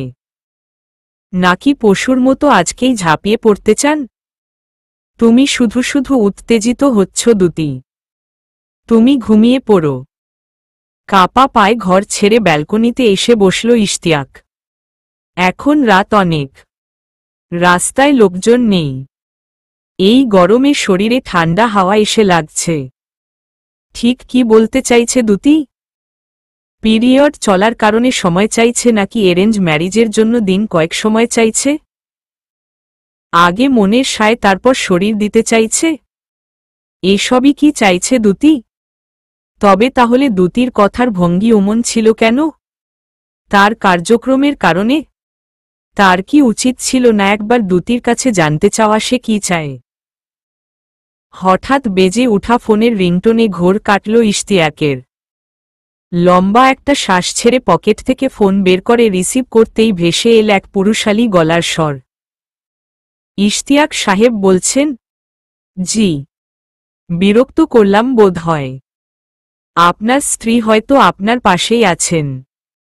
জিজ্ঞেস করুন তো উনাকে রুবাইয়াত হোসেন তাকে সন্তুষ্ট করতে পেরেছিল কিনা। সকালের আবহাওয়া বেশ শুষ্ক। গ্রীষ্মের আগমনে বাংলার প্রকৃতিতে যেমন রুক্ষতা নেমে আসে তা আজ নেই। গ্রীষ্ম মানেই অসহনীয় সূর্যতাপে নদনদী খালবিলের পানি কমে যাওয়া, মাঠঘাট ফেটে চৌচির হয়ে যাওয়া, প্রচণ্ড রোদে গাছের সবুজ সতেজ রং বিবর্ণ হয়ে যাওয়া, আবার কালবৈশাখীর মতো দুরন্ত ঝোড়ো হাওয়ায় সবকিছু অলটপালট হয়ে যাওয়া। যেমনটা হচ্ছে ইশতিয়াকের জীবন জুড়েও। এক পলকের দেখায় সে কি ভুল সিদ্ধান্ত নিয়ে বসল? একটু শুনবেন। ড্রয়িং রুমে বসে পত্রিকা পড়ছিল ইশতিয়াক। পড়া কম, চোখ বুলিয়ে রাজ্যের চিন্তাভাবনায় ডুবেছিল সে। হঠাৎ দুতির গলার আওয়াজ পেয়ে পত্রিকা রেখে সামনে তাকালো ইশতিয়াক। সহজ গলায় বলল, বলো। ভেতরে আসুন, কথা আছে। বুকের ভেতরটা ধকধক করে উঠল ইশতিয়াকের। আবারও কি সেই জরুরি কথা, যা তার কাছে অত্যন্ত অপ্রিয় ঘটনার মাঝে একটি চোখজোড়া বুজে ছোট্ট একটি নিঃশ্বাস ফেলে সোফা ছেড়ে উঠে পড়ল ইশতিয়াক। দুতির পিছু পিছু ঘরে ঢুকে বলল, বলো। আমি বেরুব। একরাশ বিস্ময় নিয়ে ইশতিয়াক বলল, কোথায় বেরুবে তুমি? আমার কাজে। কাজ বলতে? পার্লারে? স্থির গলায় দুতি বলল, হ্যাঁ। না, তুমি আজ বেরুবে না। আপনি আমার উপর কর্তৃত্ব ফলাতে চাইছেন? না। তাহলে? তোমার কাছে অনুরোধ করছি, প্লিজ তুমি আজ বেরিও না। মা, ছোট মা, বাবা সবাই নানান কথা শোনাবে। খানিকটা সময় নিল দুতি। ঘরজুড়ে কিছু সময় পায়চারি করে ইশতিয়াকের মুখোমুখি স্থির হয়ে দাঁড়িয়ে শক্ত গলায় বলল, ঠিক আছে, তবে শুধু আজ। কাল থেকে এসব নিয়ে আপনি আমার ব্যাপারে মাথা ঘামাতে পারবেন না। ঘামাবো না। কথা দিচ্ছেন? দিচ্ছি। সাদা আকাশে যেভাবে হঠাৎ করে কালো মেঘের ছোটাছুটি শুরু হয়, প্রচণ্ড বজ্রপাত, তারপর ঝড় ও বৃষ্টি হয়, তেমনি কি ইশতিয়াকের জীবনেও নেমে এল দুর্যোগের ঘনঘটা? প্রকৃতিতে যেমন নানা রঙের খেলা চলে, তেমনি এক খেলা কি চলছে তার হৃদয় জুড়েও? গ্রীষ্মর আগমন যেভাবে সবটা পুড়িয়ে দিয়ে যায়, দ্বিতীয় কি তার জীবন পোড়াতেই এসেছে? দীর্ঘশ্বাস ছাড়ল ইশতিয়াক। বেরিয়ে এল ঘর ছেড়ে। দ্যুতিকে নিয়ে সে বড্ড বেশি ভাবছে। দ্যুতি ওমন মেয়ে নয়। কোথাও কোনো গণ্ডগোল অবশ্যই আছে, নয়তো দ্যুতিকে ফাঁসানো হচ্ছে। কিন্তু তাকেই বা মানুষ কেন ফাঁসাবে? তাহলে কি এর পেছনে বাজে কোনো উদ্দেশ্য রয়েছে? তাছাড়াই বা আর কি? তার হৃদয়ের ভেতরটা জানে দ্যুতি বাজে মেয়ে হতেই পারে না। কি করিস রে এখানে বসে? ঈশিতার ডাকে চমকে তার দিকে তাকালো ইশতিয়াক। গতরাত থেকে দ্যুতিকে নিয়ে ভাবতে ভাবতে পাগলপ্রায় হয়ে পড়েছে সে। ঠিক কি চাইছে দ্যুতি? তার সঙ্গ কি চাইছে না? তবে কি চাইছে? মনের ভেতরে চলা প্রশ্নোত্তরের খেলা দাবিয়ে রাখল ইশতিয়াক।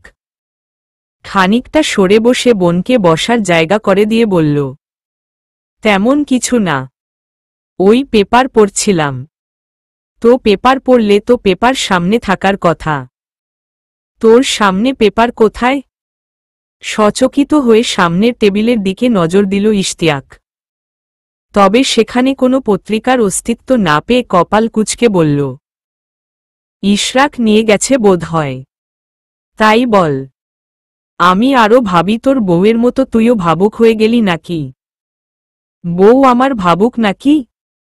ম্লান হেসে ইশতিয়াক প্রশ্ন করতেই গলার স্বর ক্ষীণ করে ঈশিতা বলিল, প্রচুর গম্ভীর মেয়েটি। এই বয়সেই এতটা গম্ভীর।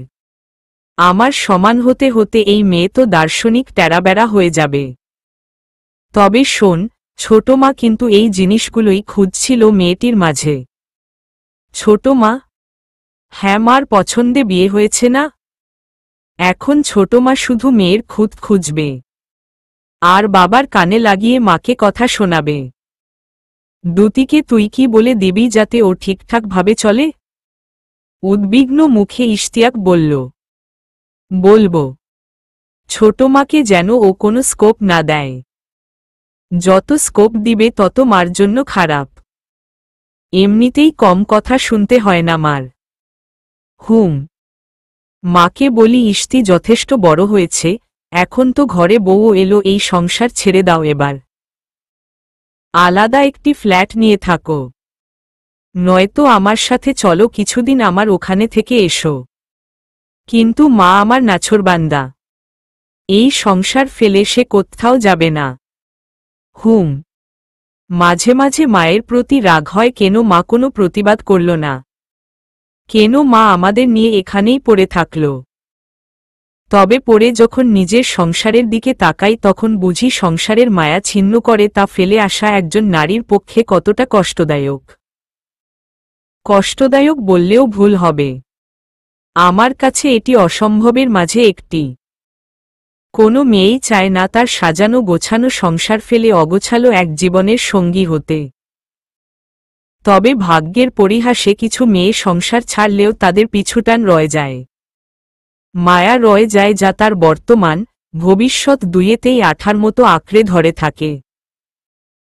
চাইলেও অনেকেই সেসব ভুলে নতুন এক জগতে অবতরণ করতে পারে না। বোনের কথার পিঠে আর কোনো জবাব দিল না ইশতিয়াক। তাহলে কি পিছুটান?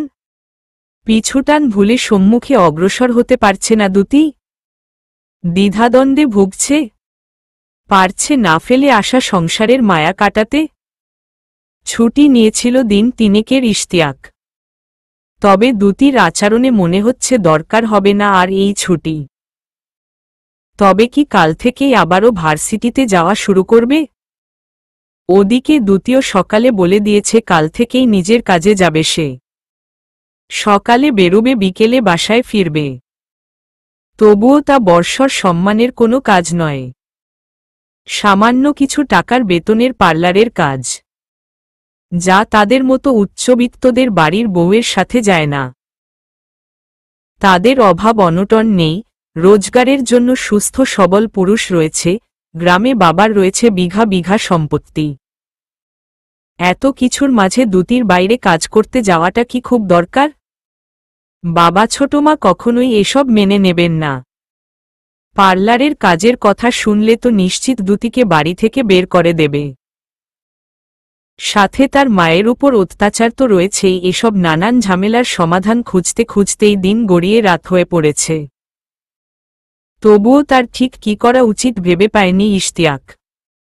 সারাদিন ভর দ্যুতি তার ঘরেই ছিল। সকাল, দুপুর এবং রাতের খাবার সময় তিনবেলা ঘর ছেড়ে বেরুলেও খাবার শেষে আবারও পাড়ি জমিয়েছে ঘরে। এসব দেখে ছোটমার গায়ে জ্বলুনি ধরেছে। কোনো মেমসাহেবের বিটিকে বাড়িতে এনেছে বলে মাকে কথাও শুনিয়েছে। ঘরের ভেতরে বসে কি এসব কথা শুনেছে দ্যুতি? শুনলেও কেন বেরিয়ে আসেনি? বেরিয়ে এসে ছোটমাকে প্রমাণ করে দেয়নি তার এবং তার মায়ের পছন্দে কোনো ভুল হয়নি। ঘড়ির কাঁটায় রাত 12টার উপরে বাজতেই সোফা ছেড়ে উঠে পড়ল ইশতিয়াক। আজকের দিনের মাঝে তার নিজের ঘরেই খুব বেশি যায়নি সে। দূরে দূরে থেকেছে দ্যুতির থেকে। কি করবে সে? দ্যুতির চাওয়া তার কাছে স্পষ্ট না হওয়া পর্যন্ত একদণ্ডের জন্য সে শান্তি পাচ্ছে না। বুকের ভেতরটায় ছটফট করছে। এই করেছ ভালো, নিঠুর হে, এই করেছ ভালো। এমনি করে হৃদয় মোর তীব্র দহন জ্বালো। আমার এই ধূপ না পোড়ালে গন্ধ কিছুই নাহি ঢালে। আমার এই দীপ না জ্বালালে দেয় না কিছুই আলো। এই করেছ ভালো, নিঠুর হে, এই করেছ ভালো। বিছানায় শুয়ে সুরে সুরে চরণগুলো আওড়াচ্ছিল দ্যুতি। হঠাৎ দরজার শব্দ পেয়ে থেমে গেল সে। পাশ ফিরে চোখের উপর হাত রেখে ঘুমের প্রস্তুতি নিতেই ইশতিয়াক গলা খাকড়ি দিয়ে বলল, ঘুমাওনি? না। বিছানার এক কোণায় বসল ইশতিয়াক। খানিকটা সময় নিয়ে ধীর গলায় বলল, তুমি ঠিক কি চাইছ আমার কাছ থেকে, আমায় একটু খুলে বলবে? চুপ করে রইল দ্যুতি। ভালো লাগে না তার এসব কথা। একটুও ভালো লাগে না। তোমার পিরিয়ড চলায় সময় চাইছ নাকি অ্যারেঞ্জ ম্যারেজের কারণে কিছুদিন সময় চাইছ নাকি তুমি আমার সঙ্গী চাইছ না? যদি বলি তিনটাই চাইছি। চট করে কোনো কথা বলতে পারল না ইশতিয়াক। ছোট্ট কিছু নিঃশ্বাস ফেলে ভারী গলায় বলল, তাহলে আমায় বিয়েটা কেন করেছ? আমি তো করিনি, আপনি করেছেন। তুমি করনি? যখন তুমি খালুজির বাড়িতে ব্যালকনিতে দাঁড়িয়ে আমায় বললে তুমি ডিভোর্সি, তখন কি তুমি আমায় এটুকুও বলতে পারতে না তুমি আমায় বিয়ে করতে চাও না? চাই না জন্যই তো বলেছিলাম ডিভোর্সি। মরিয়া হয়ে উঠল ইশতিয়াক। আহা, তুমি কেন বুঝছ না? তুমি যখন দেখলে ডিভোর্সি জেনেও আমি তোমায় বিয়ে করতে অমত করিনি, তখন কেন তুমি নিষেধ করলে না? আমি এর উত্তর দিতে পারবো না। তুমি আমার জীবন নষ্ট করে দিচ্ছ, এটা কি বুঝতে পারছ না? আপনি নিজে আপনার জীবন নষ্ট করেছেন। আমি করেছি? আমি? উঠে বসল দ্যুতি। শীতল কণ্ঠে বলল, আপনি কেন এমন ছটফট করছেন? আমি তো আপনাকে বলেছি 3টা দিন যেতে দিন, স্ত্রী হিসেবে আপনার যা পাওয়ার কথা আমি আপনায় দেব। দাঁতে দাঁত চেপে থরথর করে কেঁপে উঠল ইশতিয়াক। ছি, এ কথা তুমি বলতে পারলে দ্যুতি? এর মাঝে একদিন তো চলেও গেল। দেখতে দেখতে বাকি 2টো দিনও চলে যাবে। এইটুকু ধৈর্য না থাকলে কোনো মেয়েকে বিয়ে করা আপনার উচিত ছিল না। তুমি আমার প্রতি এই মনমানসিকতা রাখো? তোমার শরীর না পাওয়ায় আমি মানসিক অশান্তিতে ভুগছি বলে তোমার মনে হয়? শান্ত গলায় দ্যুতি বলল, হয়। তুমি আমার জীবনটা নষ্ট করে দিচ্ছ দ্যুতি। আমি তো কখনো কারো খারাপ চাইনি, তাহলে আজ আমার সাথে এমনটা কেন হচ্ছে? আমি তো ভালো একটা জীবন আশা করেছিলাম। আমিও করেছিলাম। আমি তো তোমায় দিতে চাইছি দ্যুতি। আমাকে ক্ষমা করে দেবেন। দম আটকে এল ইশতিয়াকের। চোখজোড়া হয়ে উঠল ছলছলে। দুদিনের ব্যবধানে এ কোনো মোড়ে এল তার জীবন? কিন্তু কেন দ্যুতি তাকে বিয়ে করতে চায়নি? আর কেনই বা মেনে নিতে পারছে না? ভালোবাসতে পারছে না মনের অন্তঃস্থল থেকে? অস্পষ্ট সুর ফুটল ইশতিয়াকের মুখে। সংকুচিত গলায় সে বলল, তুমি কি তোমার অতীত ভুলতে পারছো না দ্যুতি? অতীত সে তো কবেই ভুলে গিয়েছি। তাহলে কেন এমন অদ্ভুত ব্যবহার করছো? আমি মানসিক শান্তি চাই, ক্লাস শেষে ফিরে এসে তোমার হাসি মুখখানা দেখতে চাই। রাতে আমার বুকের মাঝে তোমাকে আঁকড়ে রেখে নিশ্চিন্ত মনে ঘুমোতে চাই। প্রত্যুত্তরে কিছু না বলেই আবারও বালিশে মাথা এলিয়ে দিল দ্যুতি। তীব্র আকাঙ্ক্ষা নিয়ে খানিকক্ষণ দ্যুতির দিকে তাকিয়ে থাকার পর উঠে দাঁড়াল ইশতিয়াক। বুকের ভেতরটা তার ঝড় বয়ে যাচ্ছে, যে ঝড়ের নেই কোনো সমাপ্তি। এসব কি বলল দ্যুতি? ঠিক কি চাইছে সে? না সে কচি খুকি যে কারো সাথে প্রেমের সম্পর্কে জড়িয়ে স্বামী হিসেবে তাকে মেনে নিচ্ছে না, আর না তার অতীত তাকে ঘাটাচ্ছে। তাহলে কি সমস্যা দ্যুতির? কেন এমন অদ্ভুত ব্যবহার করছে? সুখী হতে চায় না সে? পৃথিবীর সকলেই সুখী হতে চাইলে সে কেন চায় না? এভাবে কি জীবন কাটে? দ্যুতির সঙ্গে তার সম্পর্কটা কিভাবে চালাবে সে? জোর করে? জোর করে যতদিন দ্যুতিকে সে ধরে রাখবে ততদিন দ্যুতি থাকবে। তারপর যখন দ্যুতিকে তাদের 3 অক্ষরের বিবাহ সম্পর্ক থেকে মুক্তি দিতে চাইবে তখনই সে চলে যাবে। কোনো টান থাকবে না দ্যুতির এই সংসারের প্রতি, তার প্রতি। এ কেমন সম্পর্কে নিজেকে জড়ালো সে? ফোন বেজে উঠল ইশতিয়াকের। সাথে সাথেই তার মনের ভেতরের অস্থিরতা ক্রমশ বাড়তে লাগল। আবারও কি সেই কল? আপনি ইশতিয়াক সাহেব বলছেন? হ্যাঁ, আপনি প্লিজ কল কাটবেন না। ঠিক আছে, তবে আপনার স্ত্রী কি আপনার ফিজিক্যালি নিড পুরো করতে পারছে, যেমনটা সে একসময় পুরো করত আরমান শেখের? কি যাতা বলছেন এসব? আর এই আরমান শেখ কে? Hello hello. ফোনের ওপাশ থেকে লাইন কেটে যেতে ঘন ঘন কিছু নিঃশ্বাস ফেলল ইশতিয়াক। হাসানুর রহমান, রুবাইয়াত হোসেন, আজ আবার আরমান শেখ কারা এরা? এদের সাথে সত্যিই কি কোনো সম্পর্ক আছে দ্যুতির? দ্যুতি কি তাহলে বাজারি মেয়ে? মাথা ঘুরে উঠল তার। হাতের ফোন মেঝেতে ছুঁড়ে ফেলে সে চেপে ধরল নিজের মাথা। কোথাও ভুল হচ্ছে, অবশ্যই ভুল হচ্ছে। দ্যুতি ওমন মেয়ে নয়। নরম বিছানায় ঘুম হয় না দ্যুতির। গায়ের ভেতর সুরসুর করে। গোত্রাতেও এই সমস্যা কারণে ঘুমোতে পারেনি সে। মাঝরাতে খানিক্ষণের জন্য ঘুমোলেও ভোর রাতের দিকেই ঘুম ভেঙে গিয়েছিল তার। চারিপাশের পরিবেশ দেখে খানিকটা চমকে উঠেছিল। সব পরিষ্কার হতেই যখন পাশ ফিরেছিল তখন একা বিছানায় নিজেকে আবিষ্কার করে বিস্মিত হয়েছিল। তবে আজ পাশ ফিরে ইশতিয়াককে দেখে ছোট্ট একটি নিঃশ্বাস ফেলল দ্যুতি। লোকটি এখন ঘুমে তলিয়ে রয়েছে। সোজা হয়ে শুয়ে ডান হাত রেখেছে মাথার নিচে। শারজিমও এভাবেই শুত। এক হাতে তাকে জড়িয়ে অন্য হাত মাথার নিচে গুজে দিত।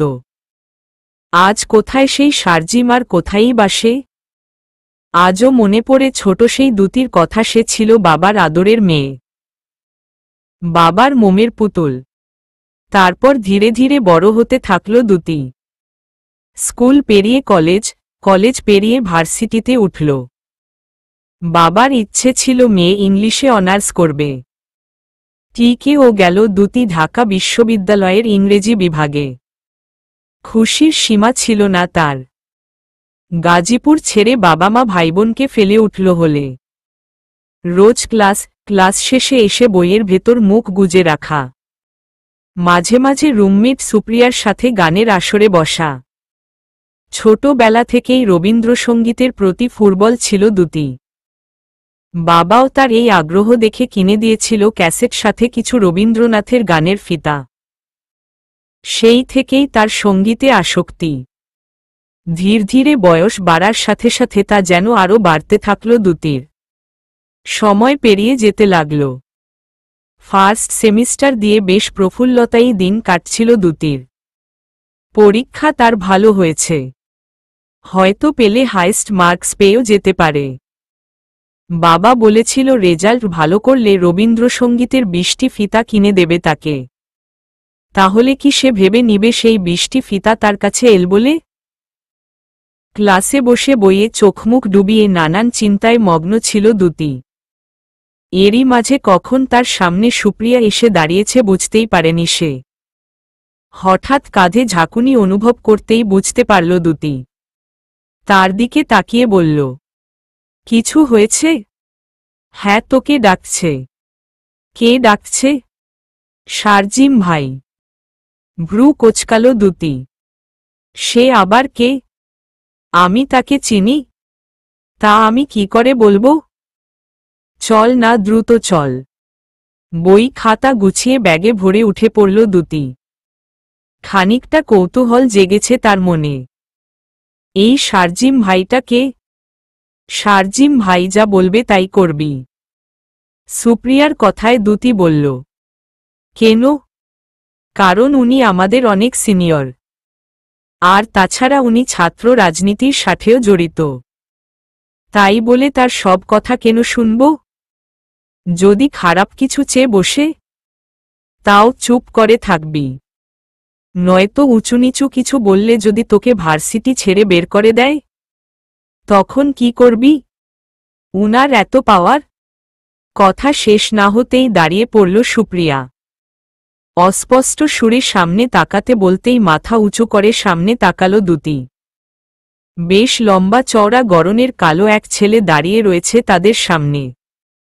ছেলে না বলে লোক বললে ভালো হয়। মুখে তার জঙ্গলের মতো দাড়ি, চোখে সানগ্লাস, পরনে চেক শার্ট, যার উপরের দুটি বোতাম খুলে বুক দেখানোর বৃথা চেষ্টা করে যাচ্ছে। চোখমুখ কুঁচকে ফেলল দ্যুতি। এমন গোছের ছেলেদের থেকে দূরে থাকতে বলে দিয়েছে তার বাবা। কারণ বাবার মতে এদের কাজে বখাটেপনা করে বেড়ানো। তোমার নাম দ্যুতি? চোখ নামিয়ে ফেলল দ্যুতি। মাথা নেড়ে হ্যাঁ বোধক জবাব দিতেই শারজিম এগিয়ে এল তাদের দিকে। দিয়াশলাইয়ের আগুনে সিগারেট ধরিয়ে ধোঁয়া ছাড়তে ছাড়তে বলল, তুমি নাকি বেশ সুন্দর গাও? জানি না, লোকে বলে।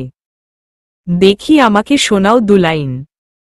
পাশ থেকে সুপ্রিয়া হালকা ধাক্কা দিতেই ঢোক চেপে দ্যুতি গাইতে শুরু করল। আমার হিয়ার মাঝে লুকিয়ে ছিলে দেখতে আমি পাইনি, তোমায় দেখতে আমি পাইনি। বাহির পানে চোখ মেলেছি, আমার হৃদয় পানে চাইনি।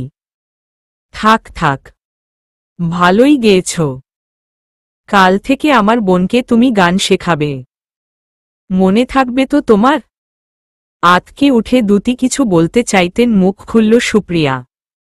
জি ভাইয়া, থাকবে। তুমি তো লিখনের গার্লফ্রেন্ড না? জি। কাল লিখনকে পাঠিয়ে দিব। ওই তোমাদের দুজনকে আমাদের বাড়িতে নিয়ে যাবে।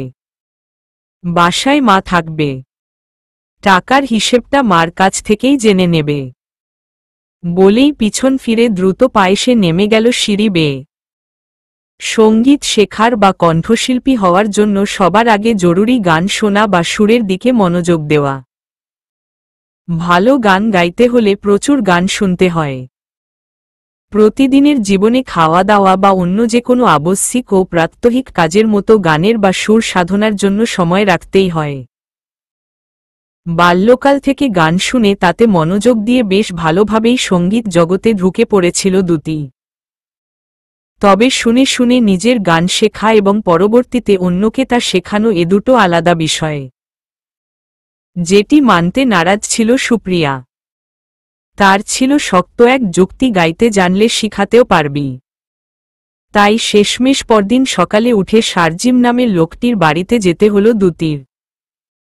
তাদের ফ্ল্যাটটি বেশ বর্ষর সুন্দর ছিমছামভাবে গোছানো। যেন তাদের আসার কথায় একজোড়া মনোরম হাত খুব যত্ন সহকারে গুছিয়েছে ফ্ল্যাটটিকে। যেমনটা হয় তাদের মতো মধ্যবিত্তদের বাড়িতে। বাড়িতে মেহমান আসার খবর পেলেই বিছানার চাদর থেকে শুরু করে ছোটমোটো নানান জিনিস খুব যত্ন সহকারে গুছিয়ে রাখা হয়। তাহলে কি উচ্চবিত্তদের ক্ষেত্রেও একই নিয়ম চলে? ড্রয়িং রুমে মাঝবয়সী এক মহিলা প্রবেশ করতেই উঠে দাঁড়াল সুপ্রিয়া। তাকে অনুসরণ করে দ্যুতি উঠে দাঁড়াতেই মৃদু হাসলেন তিনি। ইশারায় তাদের দুজনকে বসার নির্দেশ দিয়ে সে ডেকে উঠল স্পর্শা নামের কাউকে। প্রায় সাথে সাথেই ঘরে প্রবেশ করল 12-13 বয়সী এক মেয়ে। মেয়েটি যে শারজিমের বোন তা বুঝতে একদণ্ডও লাগল না দ্যুতির। পাশ ফিরে সে সুপ্রিয়ার দিকে তাকাতেই সে ফিসফিসিয়ে বলল, মেয়েটার বোধহয় মাথার চুল কেটে দিল এই শারজিম ভাই হয়ে যাবে এত মিল। কেমনে ম্যান? জানি না। সোজা হয়ে বসল দ্যুতি। হালকা কেশে মাঝবয়সী মহিলার দৃষ্টি নিজের দিকে আকর্ষণ করিয়ে স্থির গলায় তার সমস্যার কথা জানাতেই মহিলাটি গম্ভীর মুখে তাকালেন স্পর্শার দিকে। তারপর বললেন, বেশ এসেছ যখন দুলাইন গান শুনিয়েই যাও। অনিচ্ছা থাকা সত্ত্বেও দ্যুতি গান ধরতেই চোখজোড়া বুজে ফেললেন মহিমা বেগম। নিমেষেই তার গম্ভীর মুখে নেমে এল একরাশ মুগ্ধতা। বাহ, বেশ গাও তো তুমি। তাহলে শেখাতে কি সমস্যা?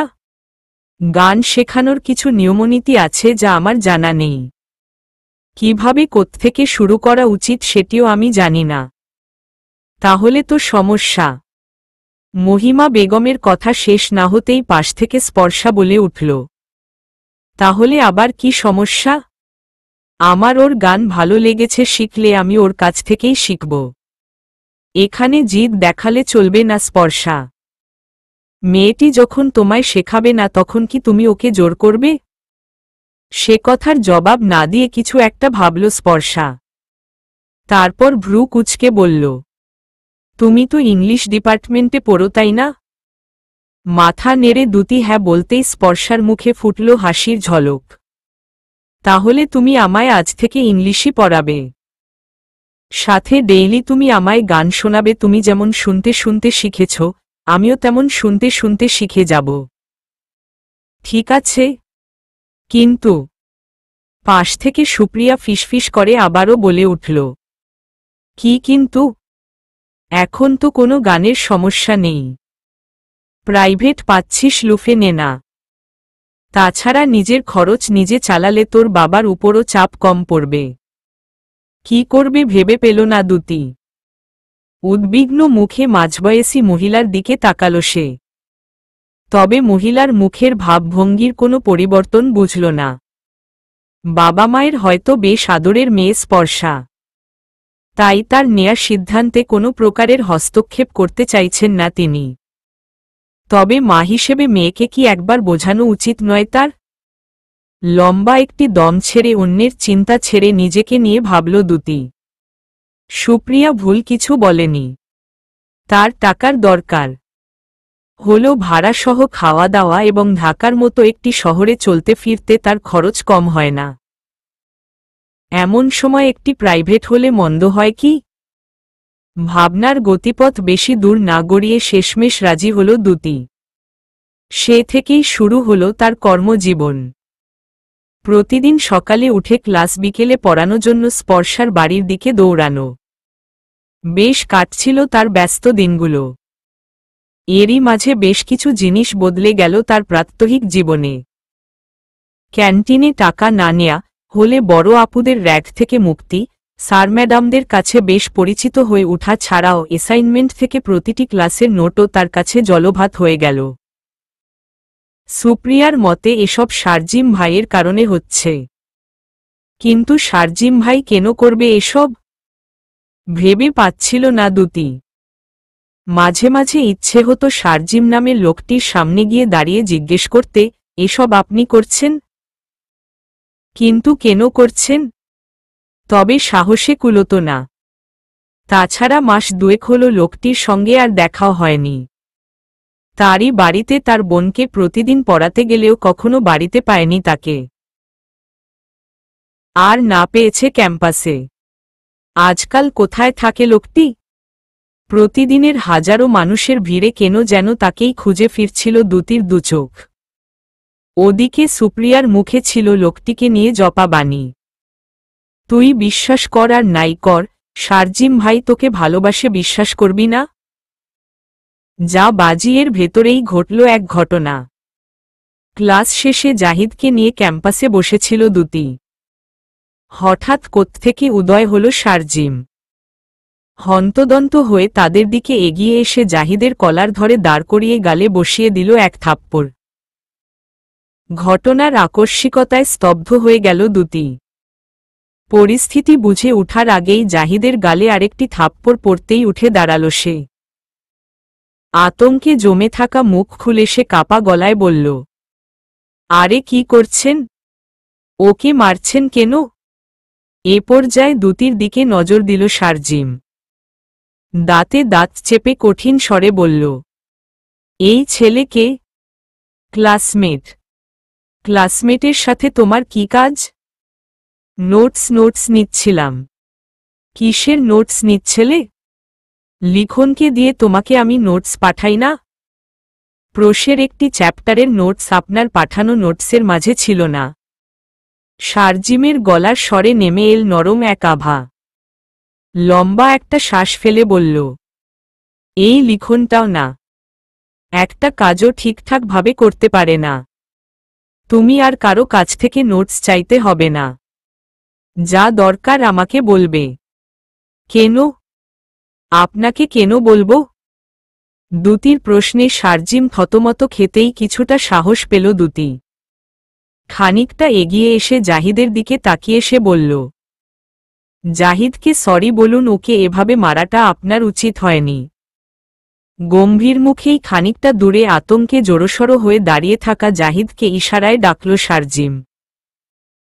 তারপর ঠোঁটের কোণায় হাসি ফুটিয়ে তাকে এক হাতে আঁকড়ে ধরে বলল, লেগেছে? চল চা খাই একসাথে।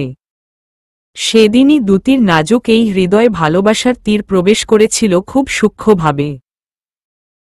সুপ্রিয়া সারাক্ষণ বলতো, ভালোবাসে বলেই তোকে নিয়ে এতটা পজেসিভ। তুই বুঝিস না কেন বলতো? দুতি জবাব দিত না।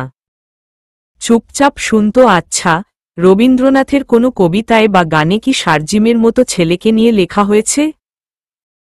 গালভরা দাড়ি, চোখে সানগ্লাস, ঠোঁটে সার্বক্ষণিক সিগারেট, শার্টের নিচে চেয়ে থাকা লোমশ বুক, এসব নিয়ে কি লিখেছেন তিনি? মনে পড়ছে না, তবে এটুকু মনে পড়ছে, প্রেমে পড়া বারণ। নতুন দিনের সূচনা সবসময় মধুময় হয় না। দুদিন আগে চোখ খুলে যে দুতিকে দেখার আকুলতা নিয়ে কাটাতে হয়েছিল পুরো দিন, আজ সেই দুতি ইশতিয়াকের পাশে। তবে তার ভেতরের সেই আকুলতা আজ নেই। নির্জীবতা ঘিরে ফেলেছে তাকে একরাশ কালো মেঘে। কিছু দীর্ঘশ্বাস ফেলে ইশতিয়াক শার্ট ইঙ্ক করতেই দুতি বেরিয়ে এল ওয়াশরুম থেকে। গায়ের ওড়না ঠিক করতে করতে বলল, আমি রেডি, আপনার আর কতক্ষণ লাগবে? তার দিকে ফিরল ইশতিয়াক। ধীর স্বরে বলল, হয়েছে আমার। আচ্ছা শোনো, আমি এখন বাইরে কিছু কথা বলবো, যাতে তুমি হস্তক্ষেপ করবে না আশা রাখি। কাকে নিয়ে কথা বলবেন? তোমার জব। বিস্ময় নিয়ে দুতি বলল, আমার কাজ নিয়ে আপনি কি বলবেন? যা বলার বলবো, তবে তুমি চুপ থাকবে। কেন শুধু শুধু মিথ্যা বলবেন আপনি? পার্লারে কাজ করা মেয়েরা কি ভালো মেয়ে না? জানি না, তবে আমাদের বাড়ির বউ এসব করে না।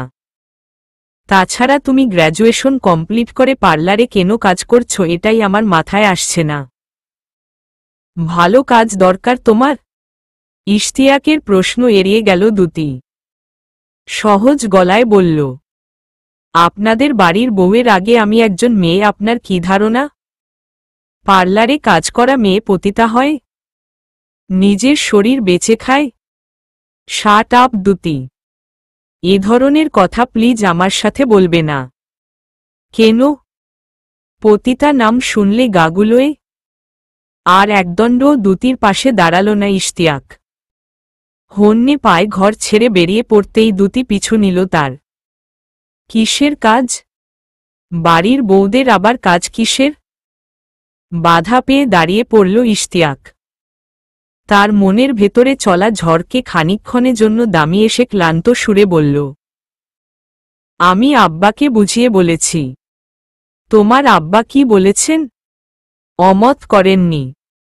শরীরে জ্বলুনি ধরল শিপু চৌধুরীর। চোখমুখ কুঁচকে ফেলল সে। তোমার আব্বা আবার কোনো মানুষ? তার এসব জ্ঞান আছে? বাড়ির বউ সারাদিন বাইরে কাজ করে বেড়াবে কেন? আর তার রোজগার দিয়েই বা আমরা চলব কেন? ছি ছি, কি অলক্ষণে কথা। প্রজেক্টের কাজ ছোটমা, আসলে তাতে কিছু রুলস রেগুলেশন থাকে। প্রজেক্ট শেষ হবার আগেই তো ওভাবে বেরিয়ে আসা যায় না, প্রজেক্টটা শেষ হওয়া অবধি ওর কাজ চালিয়ে যেতে হবে। কিসের প্রজেক্ট? আর কোথায় অফিস ওর? ওসব তুমি বুঝবে না। কেন বুঝব না? আমি কি মূর্খ নাকি? আর কথা বাড়ালো না ইশতিয়াক। বড় বড় পা ফেলে এগুলো সিঁড়ির দিকে। দুদিনেই হাঁপিয়ে উঠেছে সে।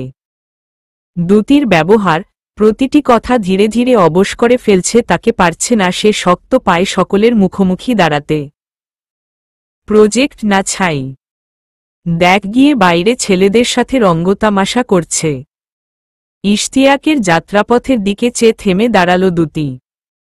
পিছন ফিরে শিপু চৌধুরীর দিকে তাকাতেই সে আবারও বলল, আমি কি তোর মায়ের মতো কচি খুকি যে চরিত্রহীনদের চিনব না?